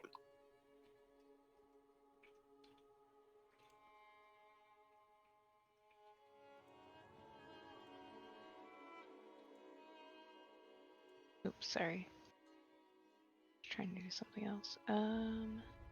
It's fine. You can druid craft if you want. Yeah. Just making a little What have you done? I didn't do anything. I just pressed that level up, and honestly, it's supposed to be the simplest level up. It just I had to pick one What spell. have you done? Yeah, it was really fucky for me too. Like one of my feats was fucky, and then my cantrips just never. The cantrip menu just never loaded. Mm. You know, we love Roll20. We love you, Roll20, but you know, she's being an issue. I'm sorry, cantrips have been repossessed as the economy downturns. There you go. I believe, The price of cantrips is quadrupling. yeah. So this little note says, due to its high cost, living must be drastically curtailed. So Okay. that has to do with cantrips today. Joke's on you, Card. We're apparently way ahead of that.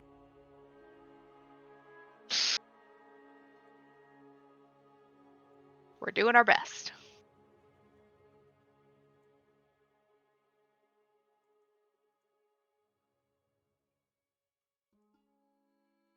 So while we're figuring those things out, what are we doing?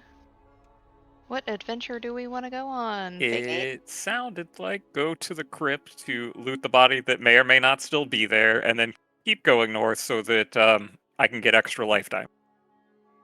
Cool. Fair. Yeah, so I mean, I think also at the crypt, even if for some reason the bodies aren't there, that's another data point, right? It's like we dropped all these cultists, um, you know, Where did they go? where did they go? That's interesting. That's a thing, right? Hmm. And Soul might want to make sure they're dead for no Souls particular gonna reason. stomp on their skulls for fun. Wow, why is this who how did this face get all beaten in? Oh, That's oh, some weird. wild, Who would do some that? savage, wild, unruly animal got into this Okay. skull. So for the time It's been being, unprovoked. Andy, Don't worry about it. Yeah, I could just track. your token will be how you'll track That's it. fine. That's fine. Poor Andy. And I'll do this token. This means I edit. can't lose any HP. It's perfect. My plan is working. Yeah, I mean, it's not like anything would knock at your HP, right? So the actual Right. note that you're kind of like highlighting there is an interesting one because you say that, but you also can't gain HP, Oh, jeez. which means you have 0. Oh, And yeah, Oh, dead again. your dead again. your token should be fine now. It has Rip. 44 of 44 hit points. That is so Conglomerate tube. nice. And he Okay. has a -3 to all Mhm, mhm. roll d20 rolls. Yeah, because a long rest has been engaged in. Yep. But guess what? I have fine steed now. I have a faithful steed. Oh, wait. Speaking Yeah, of seeds. what about our new little friend? Wait. Speaking of seeds, I picked up What friend? The owlbear? Yeah. Yeah, the owlbear is currently in training. the owlbear is in training. Yep. Wait. I picked up Find Familiar, which I always have prepared and I can cast as a ritual. So I'm gonna cast Find Familiar, and I'm gonna summon. I'm so sorry, John. Well, it's Okay. easy. It's just drag and Yeah, drop. yeah. I want to have an imp. I want to have an imp, but I want to disguise it because it can disguise itself in 2024 Mhm. as something else. Because I don't want y'all to know that I just have a fucking imp running around. That's A second crazy. baby owlbear. A second baby out. I kind of wanted. Oh, okay. I wanted to be a raven. That's so That's Raven. cute, Cute. right? That's so That's so Raven. Well, Raven. that is so Raven. Well, actually, it's Soul that is so Raven. But I would like it to be Raven. I mean, the my token is still Imp. Like it retains all of its qualities as an Imp, except its walk is reduced to 20 feet, and its Yeah. fly increases to 60. It is in your allies Cool. section, Thank so you you. should be able to drag and drop it and control it. Oh, cute. Cute. Okay.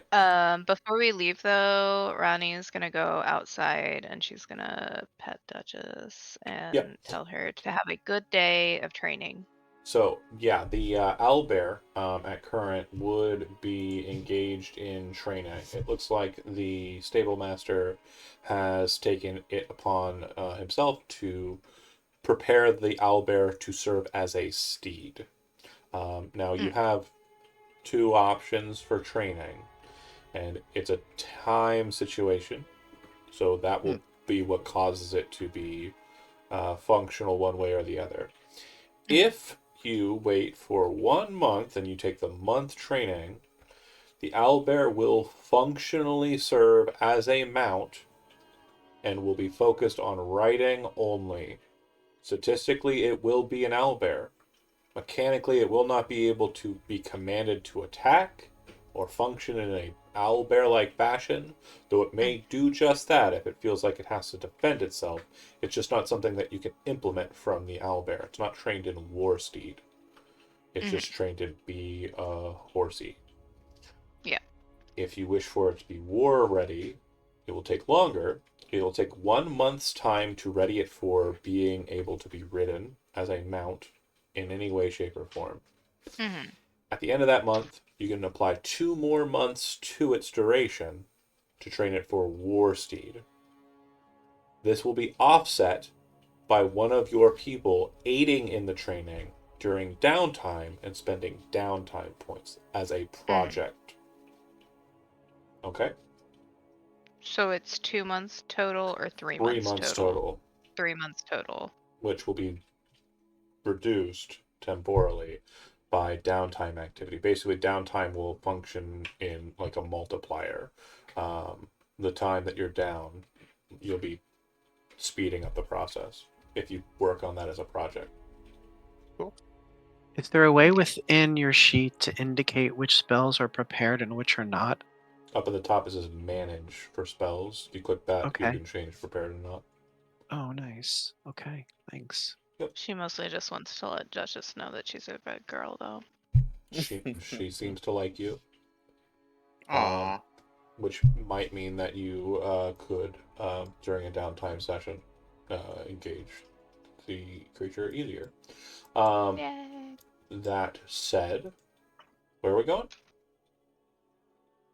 Crypt on the way to Marshtown for Crypt. diamonds. Crypt is exactly as you left it. Nothing has changed. Helveth's corpse is just as you left it. Oh, that's the wrong book. I just instinctively opened the Cyberpunk rule. And I have another really basic question. I'm Go for sorry. I got a cyber deck. Wow. So your Randy oath has to go now. spells you always have ready. Do they count towards your No. prepared spells? They They don't. don't. Okay. Easy questions are easy. Okay, so you find the corpses that you left behind. And like I said, it is exactly how you left it. Nothing has changed. It is not as misty around this area anymore, though. It is quite sunny. So, you have Helveth, who has the following. An ornate golden sacrificial dagger, which was used to slit Tremaine's throat. Dagger looks like it is probably worth about 35 gold pieces. A ritual book bound in flesh, the contents of which appear to be written in fiendish or an infernal tongue. The book itself looks like it might be worth about 300 gold pieces. Or you can destroy it if you wish no one to be able to complete the rituals that are in that book. Also, he has a glove on his left hand, or a glove for his left hand. He wasn't wearing it, but a glove for his left hand. The glove looks like it's made out of mole skin. Very soft, kind of like mole. It would probably be more of like a kid glove if it's soft. Like a mole. Yeah, I mean, it's the size for a man, but it's like very much a. No. Oh, Kid as in no. like baby goat skin. Oh, it's Moleskin. It's made out of. Moleskin is Is it not? moleskin is usually thicker. Moleskin is like a handyman's glove. Oh, okay. Well, it's that. Kid glove is like delicate lady glove, leather glove. It's not a delicate lady glove. It's a very warm glove. When I say soft, I meant more kind of like a. It's good for inclement weather, which Oh, I believe okay. they are. I know that. I'm pretty sure that they are. I don't know if they feel like I've never had one in real life, so I don't know. But yeah, it I guess a more hardier, like warm, rigid glove. Okay. And then a note.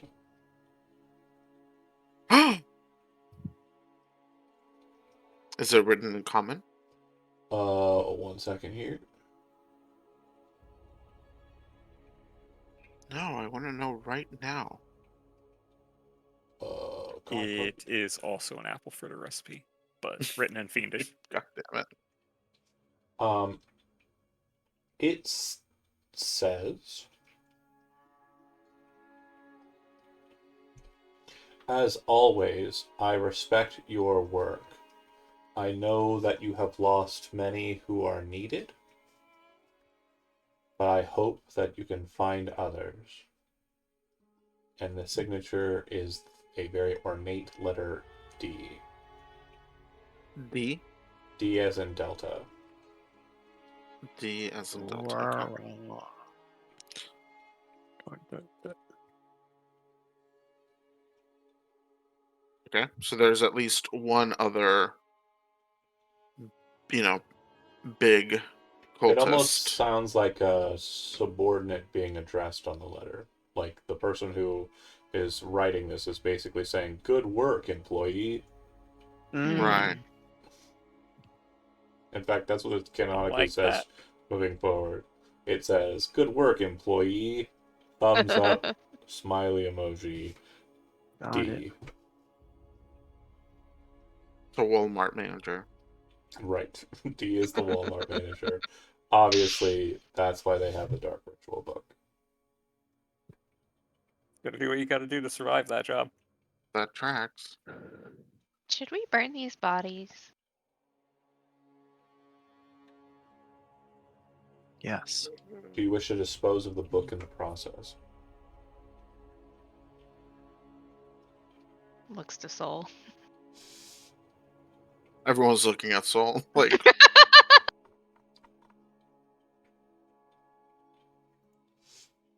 If I look at the book, can I make heads or tails of what is in it? Is Oh. it written in some? You wish to Fiendish, read the I book. believe. Okay. So, I would like for you to make an Arcana roll, and then, depending on the result, we'll address how you go from there. before we move forward, you mentioned that it's in Fiendish. I do have comprehend languages that I could. Is that self only? Yeah, I'm letting Soul do it without any Oh, it's comprehend self only. languaging. Yeah. Okay, cool. Gotcha. Interestingly. I will use my favored by the gods so that I have a slightly better chance of not going insane. Okay. So that is favored by the gods. Is that for saves as well?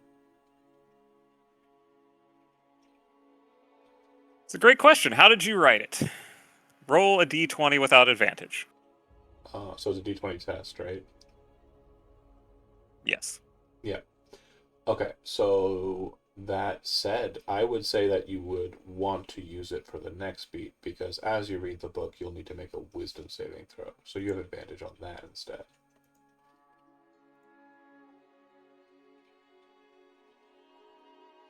Yeah, success. So you very quickly close the book, realizing that the penmanship and words inside are maddening ritual, that the details of which are present, and you did not get into the very fine details of the matter, but from what you understand, this book is for summoning forward a demon.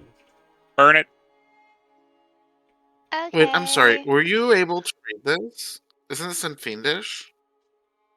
I just understood the contours. I don't know exactly what the instructions were or what it said, but it's much like when we were identifying the magic circle that the kids were trapped in. We could know kind of what it was saying. Okay. Squint. Oh, that's weird. So that doesn't mean like kid gloves as in like children gloves. It means like gloves made of baby gloves. goats. Baby goat Yeah, blood. Yes. that's Sorry. what I I mean. was just trying to change the subject. Sorry. I love that just happened. So yeah, so I guess wait, do I have do we have Firebolt? I have produce flame. There's Oh, ways of okay. burning. Yeah. And I also have oil, so You I burn the can bodies, and you burn the because again you have the pyre as well. You just drag the bodies and chuck them in there. Yeah. Oh, we got the pyre. We got the pyre. we Come got on. fire and we got fire. We got pyre without fire. I will note before you leave this space. I'm not bringing up the map, but I just want to make sure it's very clear. There is a hole in the ground that goes somewhere. You don't know where. Down, down, down. It's not Probably something that you down. have on the list, but if you want to add it to the Yeah, list and check back later, you can, or you can jump into the hole right now. You know what? I got levitate. They're gonna be burning for stuff for a little while. Let's Okay. I mean, it was next to my mushroom and ring. It seems like So this hole was made for me. I'm going to tell you something, because I don't know the limitations of your spell, but I want to make sure that when I tell you this, it's clear what we're doing. It is a 500-foot drop. It is a chute that goes down 500 feet. Can you commit to that with levitate? Is that something you could do? It is not perfectly sized for you, though. Nice try, whoever posted that. It was me. This hole was made for me. I mean, I did say that for that reason. It can be concentrated on for 10 minutes and can go 20 feet in either direction during my turn. So I think that maths. 10 minutes is going to be, let's see, 60. Sorry, 10. 10 times 10 is 100. 100 times 20 is 2,000 feet. So you go down and then back up if you wanted to.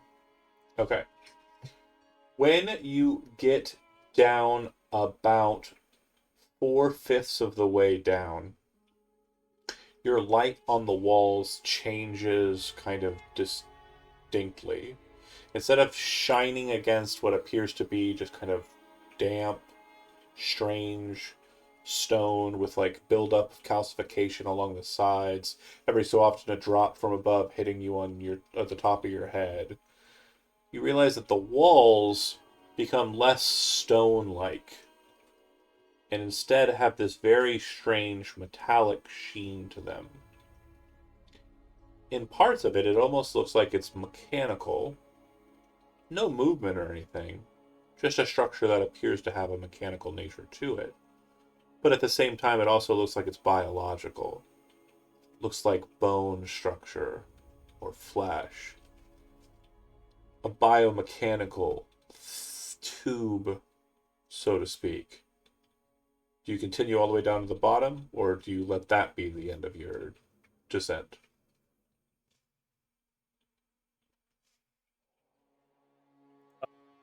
Soul is being very spicy this week, so we're gonna keep going a little bit.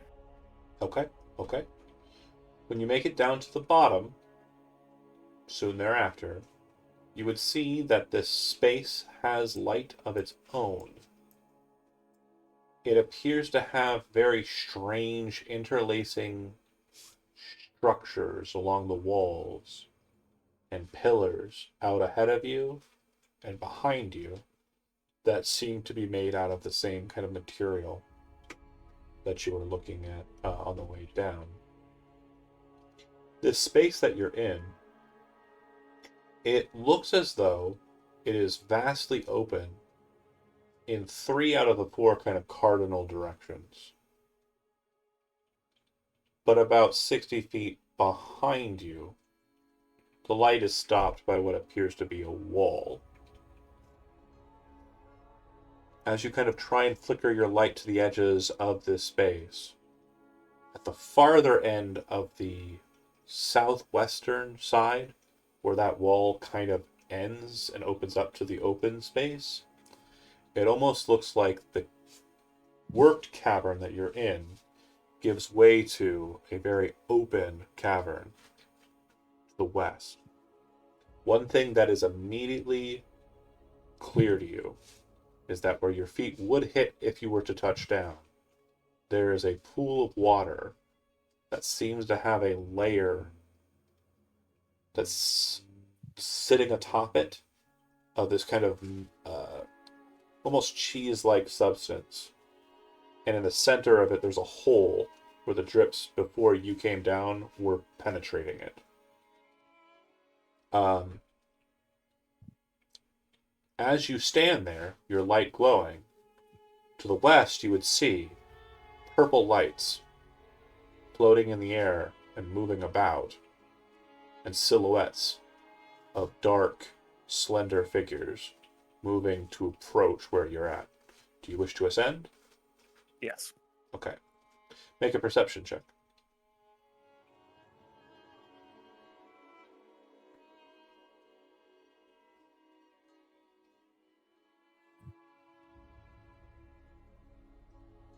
The last thing that you catch with your eyes before you make your way up is that on that back wall, you see a very slight bit of movement and realize a massive spider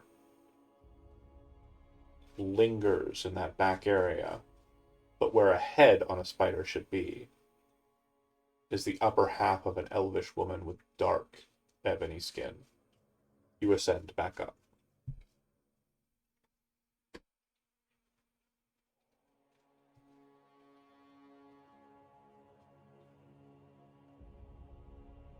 Moments pass, quite a few moments pass, because not exactly the quickest elevator here. Has anyone seen Soul? Oh, they would have told you that they're dropping a Yeah, No, I I was know, not. but it's like, so it's like, I'm gonna go check this out. And we're like, okay, bye. And then we're over here like having a bonfire, and then like, wait, how long has Soul been gone? What's going on? Looking down the hall, like. Okay. Elevator up, and finally, I would again, it's quite the duration. So at the pace that you're going, I think 500 would have been 1,000 would have been half the time. So you're about 5 minutes out. Let's go ahead and clock it at a 6-minute time because you did kind of sit there and look around. There's Ronnie looking over and then like just gets hit in the forehead by Soul. He's not moving that fast. Oh, I don't know. I Could happen. imagine. She'd It's- yeah, see it's like a- them rising up. Yeah, You know, I don't know. it's like a. You blink. there's a lot of weird stuff down there. Not a natural cavern, but mechanically natural. A giant spider, purple lights.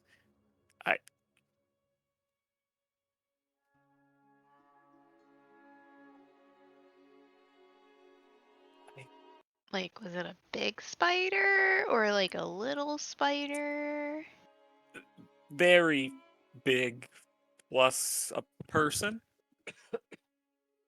Like, was the person riding the spider? In a manner. What does that mean? You know about centaurs, right? Yes. That, but a spider. Immediate recognition, Ronnie. You know of Drow. Again, in this world, Drow Yeah. are not crazy, evil, Right. murder everybody, but they are very territorial. And you would also know of the transformation into what are known as Dreamweavers, or in the Elvish word, Driders.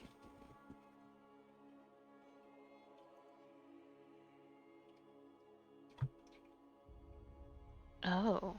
She'd say what that is.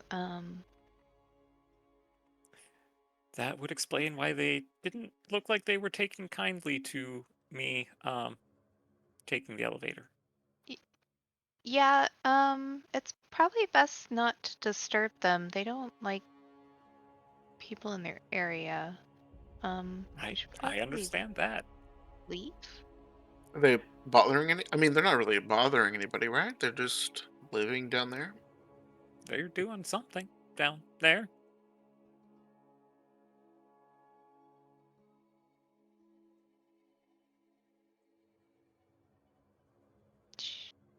Should we seal up the hole, or is that why the mushroom's so big? It certainly could be. Do Oh. we see any reasonable way of sealing up that hole? The mushroom cap could be placed over top of it. There are structures inside that you can place over it. It's not a very wide mushroom hole. cap? Yeah, it's a sturdy enough Yeah, thing. it was a big mushroom. Like, Yeah. Okay. I mean, But if like a Drider crawls up that it's not tunnel, going to. There's no fucking way it's fitting. the Yeah. Drider can't go up that hole. It's like it's like a 5 foot wide tube. Like Soul literally was basically in a tube, just descending. That sounds disturbing as shit. Okay. Well, they had fun doing it. I know. Soul is just a disturbing little friend. Soul is built different. And that's That fine. is, yeah. But Okay. to speed it along, you block it off, sealing it, but for you to be able to kind of remove it if need be. And then you Okay. exit back out of the mausoleum. And your next goal was Marshtown. 4 Marshtown. diamonds from the silver. Oh, okay. So you wait as I deal with this cat for just 1 second. Oh. I'm gonna do a karate chop at you. Don't karate chop him. I told you don't try and jump over that. It's illegal. The I feel thing. like you and your cats need family therapy. I feel like they need to learn English. That's racist. John. That's your second yike for the night, which means you have gotten canceled. Uh, I have learned nothing. That also tracks, yeah. That sounds like you 100%. So you would arrive in Marshtown from the north end. And Oh, cool. this music is okay, but I I'm love gonna change Marktown. it. Marshtown's alright. Wait a minute. This looks kind of fucked up. Where are our PCs? You can drag and drop your tokens up on the north side. I can do it for you too, I suppose. no, I got mine. I already got you. You already did it.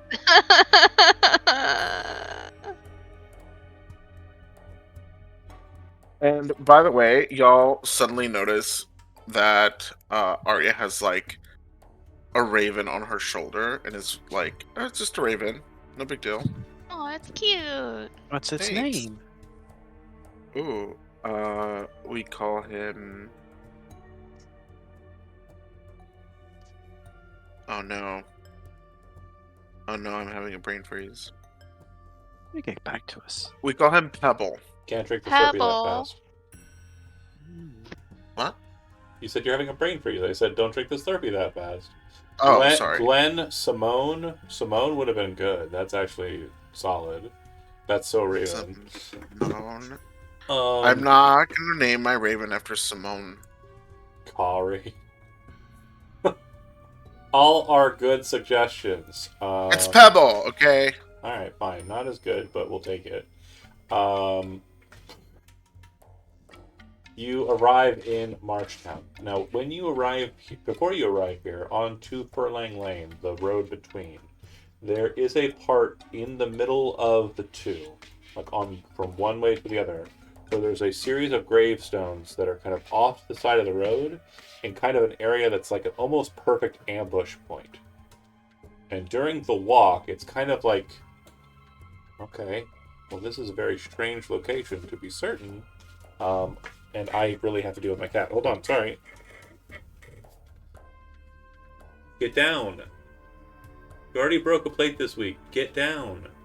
No, not up there.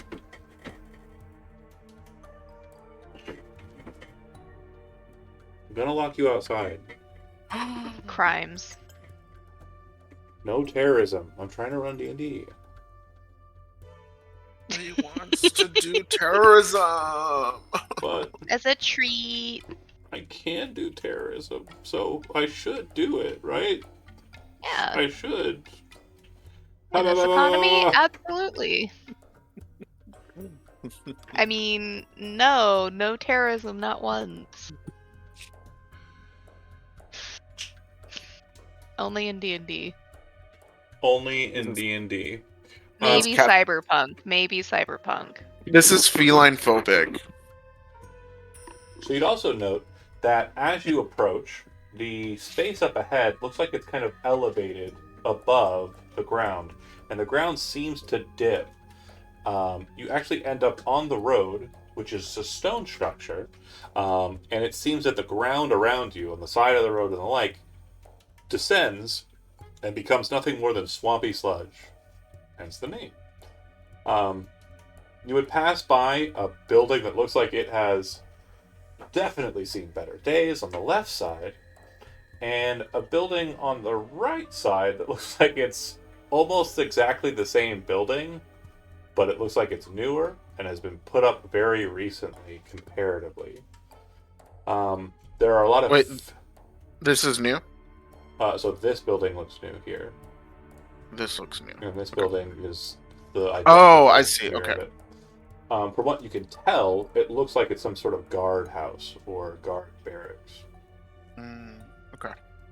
The place is filled with boats and fisher houses that seem to have like fish racks kind of hanging outside of their houses, fish hanging about it.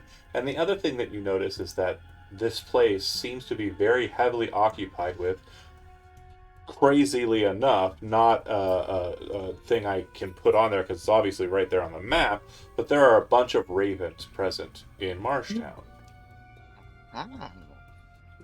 And as you come into town, Oh, are Yes. these your little guy's family? seeming quiet is breached as a lot of them start cawing at you in particular.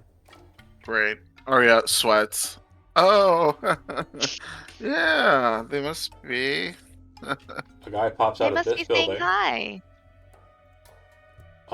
and I do not have a picture for him, but he's just a Jannaran old man, and he's just kind of looks like he looks like a prospector, but in like slightly weirder garb, and he says, "Oh, hey, how are you doing? Welcome to Marshtown. You coming up from there?" Fortunately, his voice is not coming through, even though I'm so Yeah. excited to meet this dude again. Oh, you're not able to hear it? Was it not? No. Well, welcome to Marshtown. What are you all doing here? Is it working? Yeah. Yeah. Okay, great. Well, welcome. Hi. Can you help us find the silversmith? Oh, yeah. Of course I can. Of course I can, little missy. Hold on a second here. So, when you say you're looking for the silversmith, which one do you mean? Oh, there's more than one. Oh, It's yeah, we the got one... 3. Oh wow. Do any of them have boys named Darren and Byros? Oh, okay, for sure. Yeah, I understand. Okay, well that ought to be Ned Tarmo. He's a bit of a silversmith, I suppose, but mostly does boat work. Points straight across the way there at this building. Oh, great. Thank you. And hey, if you need anything, any kind of supplies, tools, implements, anything like help you around, fishing, hunting, catching birds, what have you. You just come on over to the Fishmonger store. My name's Almos Night Ever. You come on over, okay? Will do. Thank you. Yeah, no problem. And then you see him kind of like muttering something under his breath as he wanders back into his house or his store.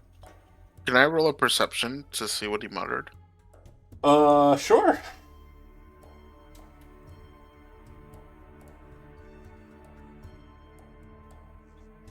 Seven. Yeah. Definitely using the jargon. Okay. For one, am glad that the general store's great grandson Well, it's actually still keeping the family business alive. great grandson. They age very quickly. Yeah, I mean, I guess it is a hard life out This here. dude's only yeah. 13. Sure doesn't look it. Oh no! He's got a cane. He's spitting tobacco. Hot tobacco. Yeah, I mean, actually have a dog favorite ears, puberty. general store owner ears, they're the same. Yeah. I'm but a child. I'm but a child. Holy, but I've seen a long many things in my 13. No, he's older than. He's like probably in his 50s. Okay. But that said, But he still looks old as shit for his 50s. yeah, that's right. He sees a lot of sun. So you come over to Tarmo's, Ned's boathouse. When you walk up and knock on the door, because it does look like it is closed, you'd eventually see kind of a shade kind of pull aside, him look at you. Can I help you? Yes. Hi. I think we saved your kids. Oh, you were with Helen, huh? Yeah. Thanks. She said that was all settled up. Did you want something from me?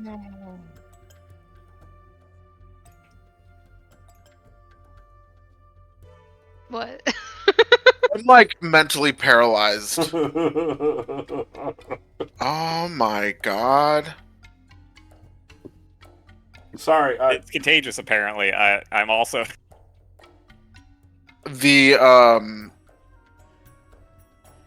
like unscrupulous social worker in me is like, we're here to take your kids. No. You haven't lost them again, have you? He kind of takes a second. He says, sorry. Hold on a second. Just a minute. And he kind of shuts that. Goes into the house. You can hear kind of like a scruffling about. And then you hear a, who is it, Daddy? Don't worry, it's just those people who saved you. It's fine, it's fine. And then he comes back up to the door, and you can see that when he opens the door, it appears that he has very quickly clothed himself. Like, Okay. he was in a He state was of relaxing. undress. And what you can hear is across the way, it seems like the house is divided. That's where it sounds like the kids are saying, like, oh, is that Termaine fellow? Okay. And he says, hold on a second. And he kind of steps out, closes the door, and then stands on the kind of deck there with you and says, I'm sorry, it's a mess in there. I'm currently working on a boat and a couple other projects at the same time. I really do appreciate it. I just don't have anything to give. So if you're here to collect something from me, I'm sorry. I just don't have it. No, Helen has already paid us more than enough for helping. You're a silversmith? Yeah. You happen to sell looks over back at Soul. You were looking for diamonds, right? Do you sell those? Or do you know who does? Well, if I'm working with diamonds, it's usually because of Lord of Marshtown here, Rasan Obazith. Bless you. Yeah.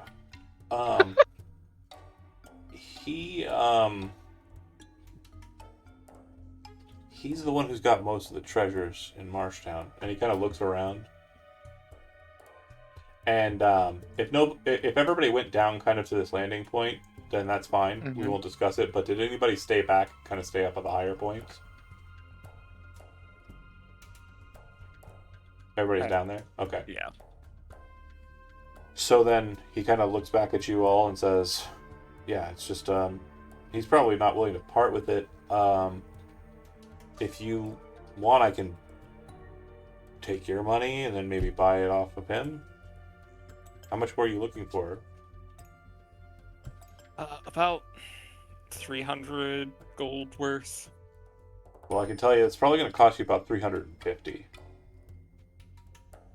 here in Marshtown. Is there a bank here? Yeah. Rasan Obazith is the proprietor. Yeah. Yep. So we can go ahead and get it all done. Yeah. Over there at his his estate. Just give me a second. I'm gonna well, kind of looks at you, specifically kind of looking at Ronnie for some reason because he's a sexist prick. Could one of you stay with my kids and maybe just keep them safe while I go with the others? I guess I can. It also could be because his wife died and he knows like a strong female figure would be good for their lives. But also, if you want to take Arya, he also looks at her as well. Like, he doesn't really look at Termaine because... Ronnie will stay with the kids. I mean, maybe they want to try the Jawbreaker that is absolutely not a Haggai. You said Arya's gonna feed them Haggai? What? Never. She would never. She said she likes kids. She's fine with kids.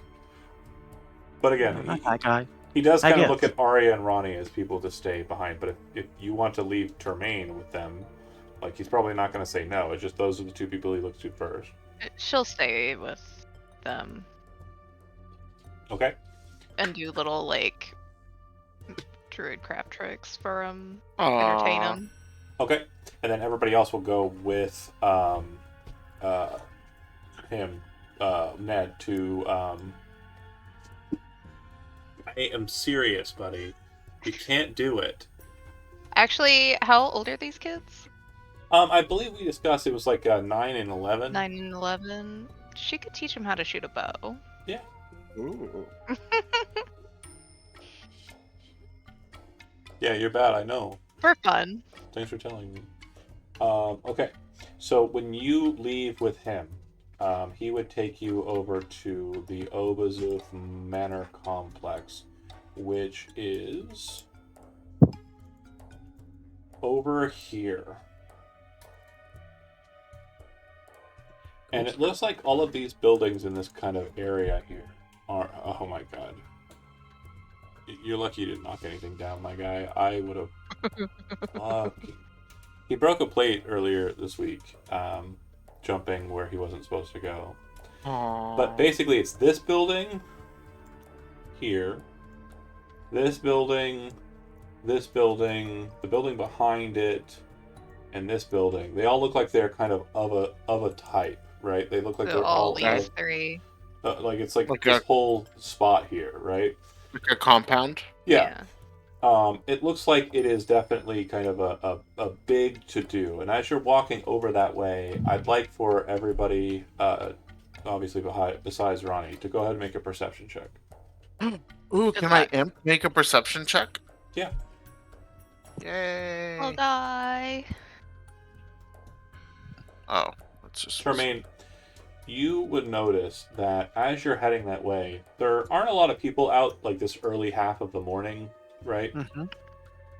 But there are some, and they're all watching you.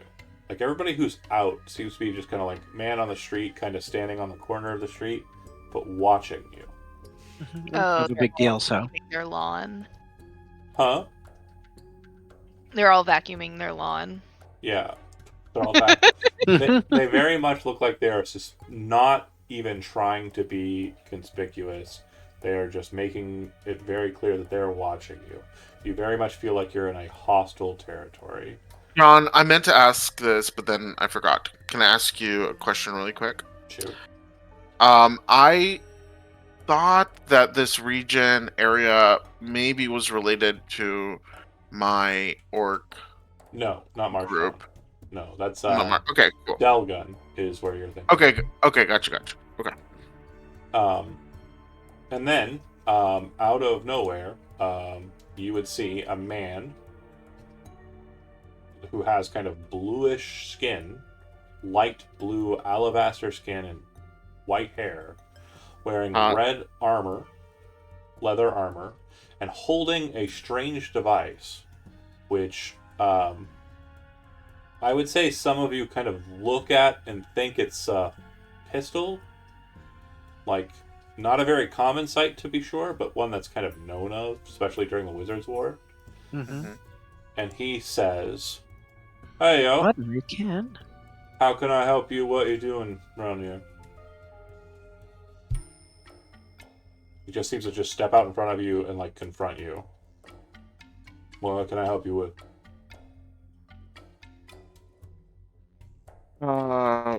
We were being escorted by Ned. Oh. To... He kind of says, "They just want to buy some diamonds. They just want to buy some diamonds. Yeah, that's it. If Rasan, Lord Rasan has any to grant us, that's all, Mr. Ken." "Yeah? You wish to buy some diamonds, huh? Wait a minute. I know you." Looking at Tremaine. Kind of squints his eyes a bit. "Yeah. You're one of the Rose Sword Knights, aren't you? Well met. That must make you all the Lord Sanctioned of Lord Alwyn of Lycoy Keep. That's true. I suppose we should be kind then, folks." And then at that insistence that you notice a couple of the windows close and all of these like things Uh-oh. happen where you realize that you were not in a safe predicament there at all.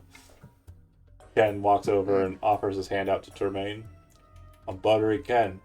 I'm leader of the Lord Sanctioned of Lord Rasan. We're the Kegs. He calls up the kegs. Yeah, the name of their group is the Kegs. That's a pretty cool name, folks. So far, it is I the mean- coolest one. I know, right? We've definitely set the bar We have- where we you have- should name your group. Yeah, we have really slacked on that name. We're getting inspiration right now. Mhm. I'll take you in to see him.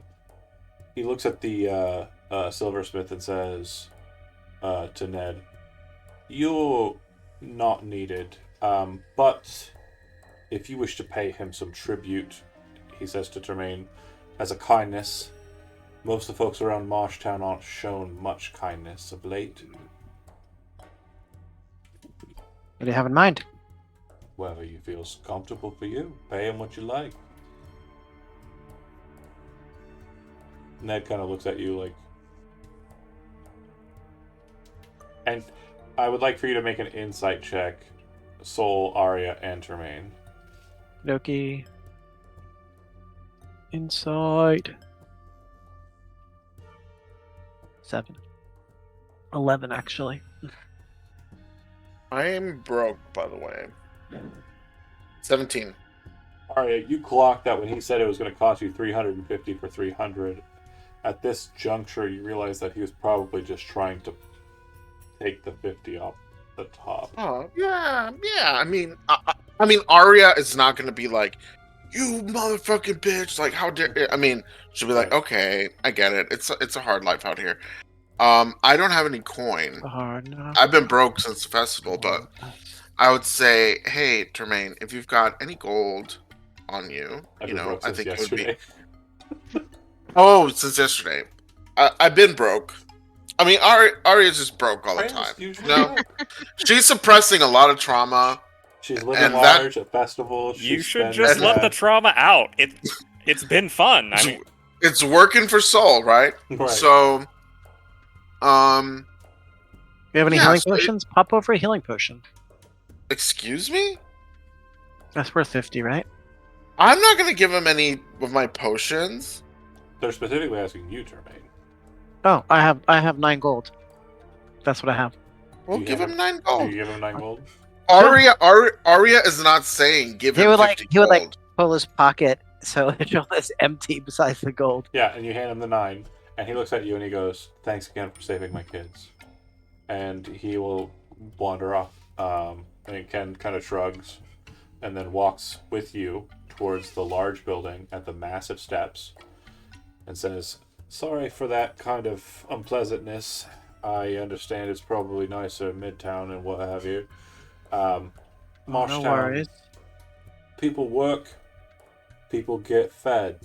Unfortunately, due to circumstances that I assume that you fixed, he was not working the last couple. So, yeah. You enter into a larger room, and when you do, you see that the room is very chill. There's like a very strange kind of hazy smoke that fills the area that has a very vibrant smell or odor to it. If you've ever smoked marijuana, you would understand the smell profile pretty easily, and you can kind of translate that to how your character reacts to it. You also see a guy in like a blue long coat who's like fiddling around with knives, and Ken says, "That's Harry Harriman," and he kind of looks at you with like a. And that over there, super serious, already in his armor this bright early. That's Darren Cheeseman. Oh. And Oh, then Lord.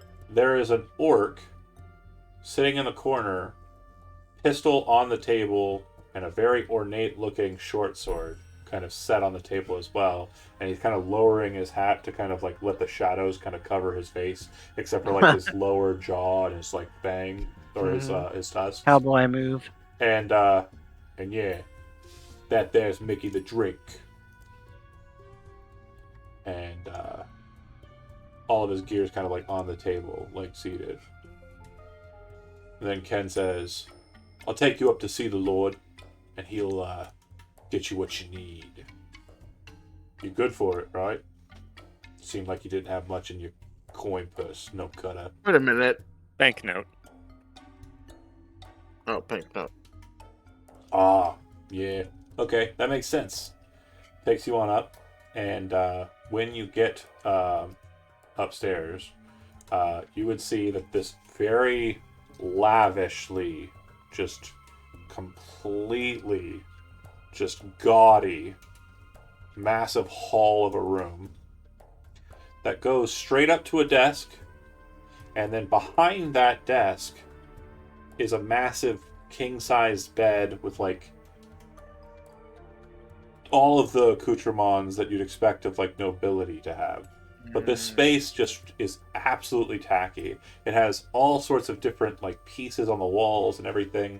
Everything is just clashing with everything. It's like someone doesn't understand how like fashion works, and that becomes Has money but not taste. and that becomes very clearly evident when you see the man, or rather the tiefling, sliding on a pair of white gloves with strange arcane markings on the backs of them, and wearing a goopy-looking witch hat. He looks to you as you enter, and he says, Ooh. Hello! Welcome. Lord Alwyn's Lord sanctioned entering my abode. I'm truly honored. Welcome. I understand it from a little birdie that you are looking for diamonds. Based on the amount that you're asking for, I assume it's for a spell of some sort. Is that right? Yes. Yes. Well, great. I have perfect allotments. Very studious. He reaches into his side drawer at his desk, and he's not sitting at it, he's just standing near it, and then pulls out a bag and throws it over to Soul, who was the one who replied. You catch it, and it feels like pretty sturdy. Kind of open it up and look inside, and there's just kind of like really just stained looking diamonds inside, but there's a shit ton of them. They're just like, you know, like they've got like a weird mother of pearly kind of color to them. They're just not perfect, but there's a shit ton of them. And you're kind of like, okay. And he says, who's signing for it? Who, Monsieurs, is able to sign the banknote? Yeah, I believe any of us, but since I'm the one taking the diamonds, I should sign. Perfect, perfect, perfect. And he moves just slightly, and you see that he was covering the whole time a part of his desk, standing there, where a piece of paper and a floating quill has been drafting a contract. And he just reaches behind him, grabs it, and walks it over to you with like a flip, and then he kind of holds it in air, and then lets go, and then hands you the quill from across. And the piece of paper just stays locked in place in air. Soul will take the quill with Mage Hand and sign with that. Oh, You see him Shay. go like this as you're doing it, he goes... And then Hi. he looks at it and goes, good marksmanship with that spell. I appreciate your candor. Grabs the paper from the air and just like seems to tear it from like its locked space. Looks at it really quick and then throws it onto his table. But when he throws it like at the table, it kind of does like a perfect like one of these and then lands neatly on the table. And then he says, our business is done. I really do appreciate you coming all the way down here. I do have a favor to ask of you, though. Of course. We're listening. I'm having some issues with, well, the Magier. And unfortunately, I haven't had time in my busy schedule, what with disappearances and the like happening about in my area, my district, to head on up to Tarn Keep to speak to the Magier, the high and mighty, powerful mage that he is. I would hope to go and meet with him at some point, but I feel like I could resolve the matter myself if a group of Lords sanctioned were willing to operate briefly in tandem with my Lord sanctioned. You see, there appears to be some sort of dungeon beneath the fallen Magier's Tower here. During the Wizards' War, they built these things all over the town to help protect. Or whatever. And, well, I believe that, perhaps, maybe, possibly, whoever is absconding with my burrow's children might be hiding within. Now, I understand that you found that some individuals were up north in Cardend, near the fairgrounds. Well, my birds are not lying to me, so that is good. But I know not where all of these children are being placed, and I'm assuming you did not find a surplus of about 12 children when you found our friend's 12. Is that fair to say? Oh, there's more children missing from your town. We didn't know that. Well, I suppose it would have been a total of 12, so I guess that means I'm just missing 10 if you found 2. My lords Sworn are currently engaged in the process of handling the matter, as are my birds.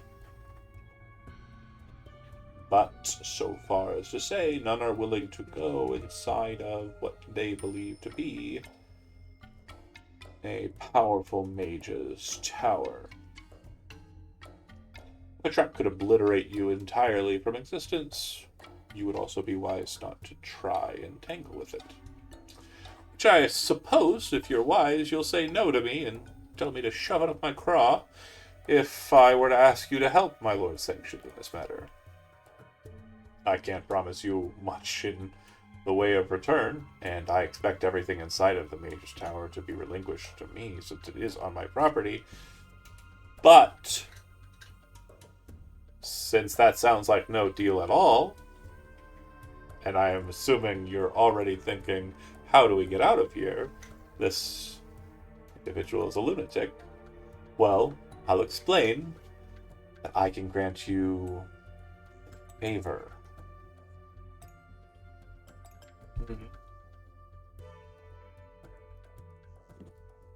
A favor. Yes, you just ask it. If you do a favor for me, I will do a favor for you. Soul will also be doing that thing that they have done a few times where their left hand just keeps clenching and unclenching after the mention of more cult, more kidnapped children. I mean, honestly, Arya at this point is looking to Tormain. Because Tormain has kind of historically, before his horrible death, been the engine towards, like, just doing the right thing. So Arya feels the impulse to be like, yeah, okay, we'll help with to find the kids. Duh. Well, But she kind of looks to Tormain for permission. And I think that's such a cool moment. I'm sorry, John. It's Right. such a cool moment because normally Tremaine would be like, yeah, let's do it first, right? But he's not the one to say it first this time. And he kind of looks at Arya and says, yes, of course. well, Let's do this. if you're interested, of course. My Lord Sanctioned will be entering the tower tomorrow. We have matters present that we have to deal with prior to that situation. If you wish to investigate the tower yourself without my Lord Sanctioned, you're welcome to. If you wish to travel within the space with my Lord Sanctioned, they will be ready tomorrow at high noon. Yeah, I mean, Yeah. I'm certain we can wait until tomorrow. The numbers Yeah. would be preferred. Again, a Magier's Tower is no trifle thing, and the space underneath it, doubtless, will be You should also consult with our, we do work as a team, and so we will have to consult with our team member who is back with the children with Ned's kids. Well, before we can give you 100% answer. But let's say we're 75% of the way there. Of course. If I ask you some questions, mind you, you could perhaps help me with my problem of missing children and workers not willing to work due to their security being an issue. Can you tell me anything about the abductors of these children so that I might easily find them? And as he says that, he's walking over to one of his shelves and just kind of waiting for you to talk. And he's just kind of looking at some of his trinkets on the shelf.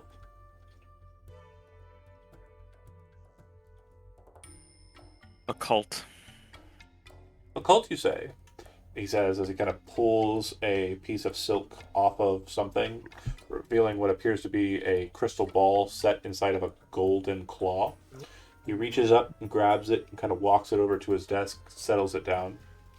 Any identifying factors or matters regarding these cultists? He says as he sits down in his chair. They are dead and alive. They wore dark robes, and can I have that quill again? Flicks his finger, and it just flies across the room and kind of stops in front of you. Soul will take the quill and a sheet of parchment that presumably is also offered and draw the symbol. And then when you're done, you kind of like gesture and he kind of pulls his hand back. Both envelopes kind of fall back to his desk and he looks at them. Interesting. Well, I will do my best. He raises his hands up and kind of starts moving his hands in strange gestures. Oh, that's not right, that's not right, that's not right, he says. Ah, I remember. And then he goes through it again, and you can see that he's very much out of practice for whatever he's doing. But what you are noting is he's not casting a spell. It's basically a bit of chicanery that he's going through the motions to activate the crystal ball. He's effectively tricking the magic item into working for him. And then he performs the spell, Scry.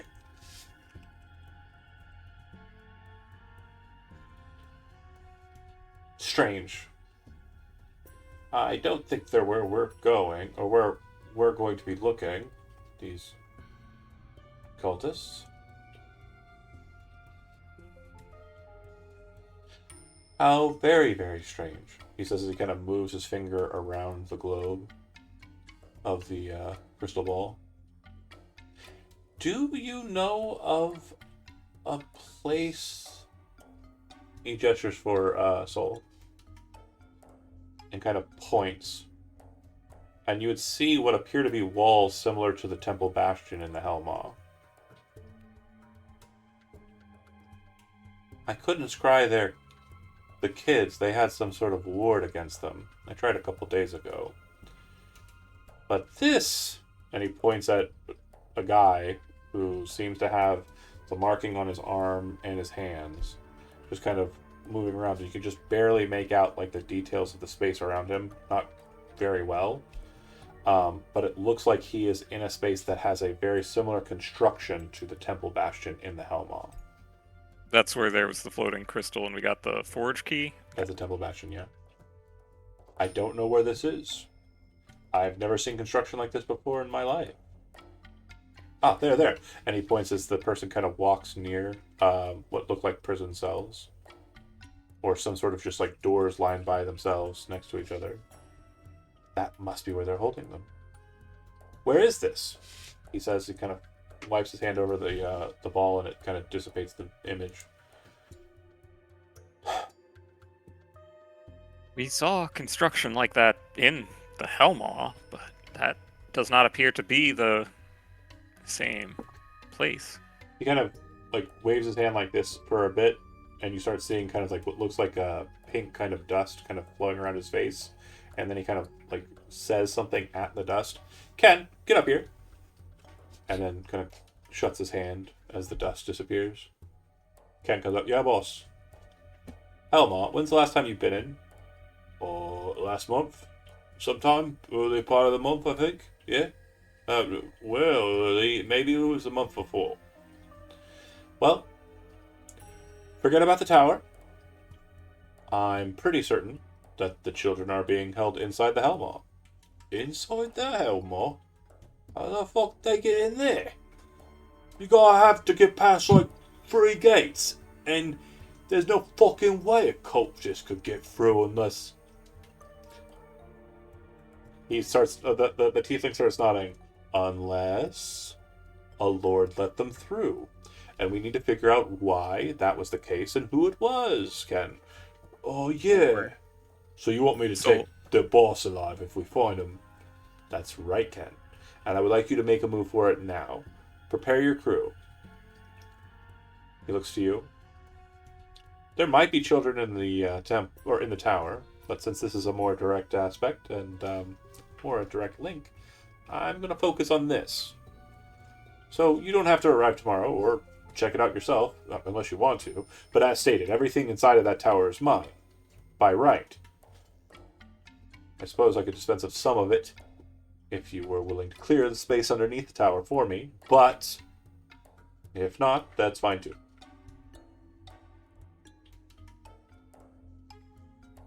Cole will look back at Jermaine and Arya. We were discussing also returning to the Helmar. So perhaps... Ken, will we be ready? Tomorrow?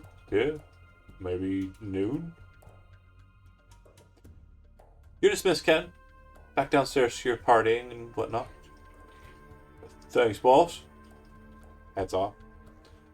Not as determined. I'm not a real lord, so I guess the discipline that your lord evokes of you is probably very different.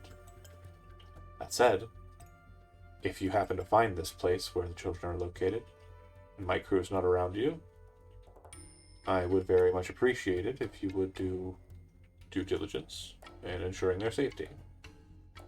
And I will make sure before the kegs leave tomorrow for the Helmar that if you need any assistance in regards to helping the children, they will know that you are allies. I really appreciate you. Not enough to reward you, but to let you know I appreciate you. Which I think is a boon of itself, don't you agree? I mean, can't cast spells with it, but it's nice. Oh, well, I don't have any more diamonds. Unfortunately, I had that amount because, well, never mind. Well, great. Do you need anything else from me? The scene cuts. Where are you heading next? Obviously picking up Ronnie before you go, but where would you like to head next?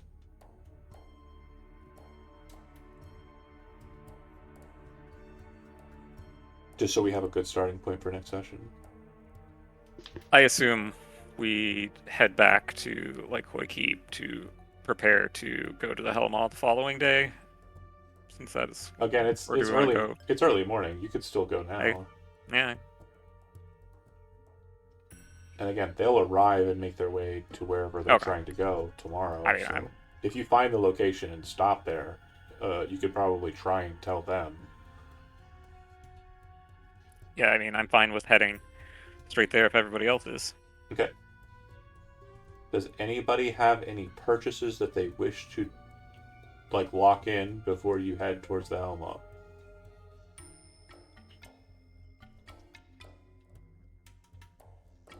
So everybody's ready to go. Look at his eyes; he's very focused. I know. Both of you are looking at something together. Yeah, it's the map. It's the map of the Helmar. He gets very excited by it, as do I. Honestly, I like his little one day squinty eyes, though. one day I want to show it to you, but today is not that day. It is a bit much. But if you wish to descend into the Hellmaw and you have no purchase that you wish to make, then what I'll say is that we will finalize the kind of steps of going through the gates tonight. That's done. And you'll basically be down on the first level at this point. Now, there are several ways down that you are aware of. First off, there is the southern bridge. And I think I can just move you to these maps because you already have tokens on them. They're ones that we've already explored. Mhm. So we'll see if that's true. It is. Yep. There is the Ooh. staircase that leads down into the crevasse, the divide, where there's a river, presumably, or some body of water beneath. Mhm. There is the path to the left, which you haven't explored, so you don't know if that goes down or not. In the Temple Bastion, and we'll move into that map. Obviously, the way up is not the way you want to go, but the way that was behind the spinning automaton, Mhm. that Like appears that to way. have been at a lower level. Yep. There was the water pit in the western staging area for the dwarves, who you will note, even though I do have them here on this map because it's just me pulling you to this map, the dwarves are not here. And there's obviously methods down from the Chaos Shard deposit. Now that it's clear of the Termite Queen. There was the sinkhole at the Kobolds.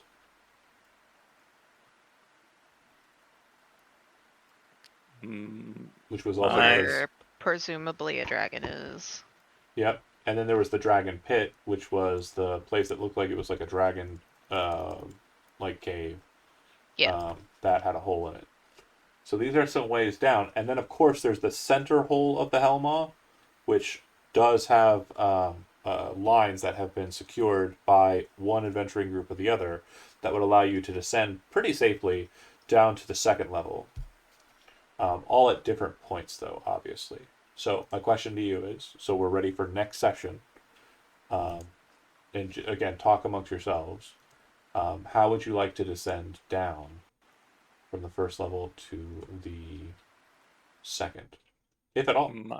my gut instinct would be to continue on from the temple because we have the forge key and no idea what it is for, and if we are looking for similar architecture and things got shoved into the Hellmaw when ground collapsed, it might make sense that another building similar architecture might be close.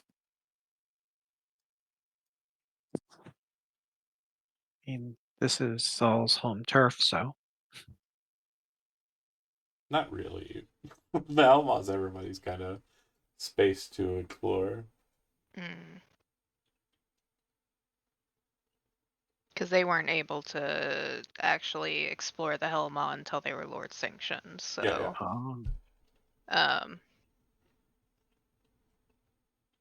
I would say the temple or the southern pass, maybe. Yeah, and then basically to kind of give you a point of context and directionality, if you were to look at where the Dragon Pit is, which is north of the center hole, Mhm. the map that you have of where the Great Ferry would be is basically north of that. So if you were to send down the Dragon Pit, the golden room that we're looking at right now, if you were to Yeah. send down this somehow, at the base of Oh. this, if you were to go north from that, it would be towards the Great Ferry that you've been kind of led to. Yeah. And then I think that's And it. she would know that without them having stopped at the library thing, right? Yeah, because the map is pretty clear. It seems to Okay. be like second level, and there's like an indicator for it, and then it looks like it's kind of on the northern side of the tunnel or the hole.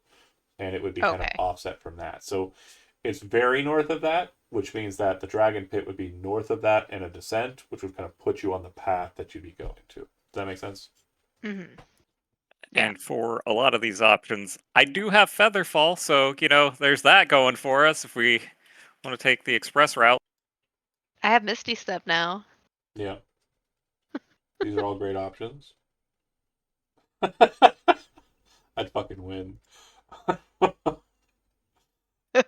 I would fucking win, folks. Anyway, let's say that's my wife. Okay, so just again, real quick, with no minutes left, which My of vote those is Temple. Temple? Fine. Temple? You're muted, Sapackley.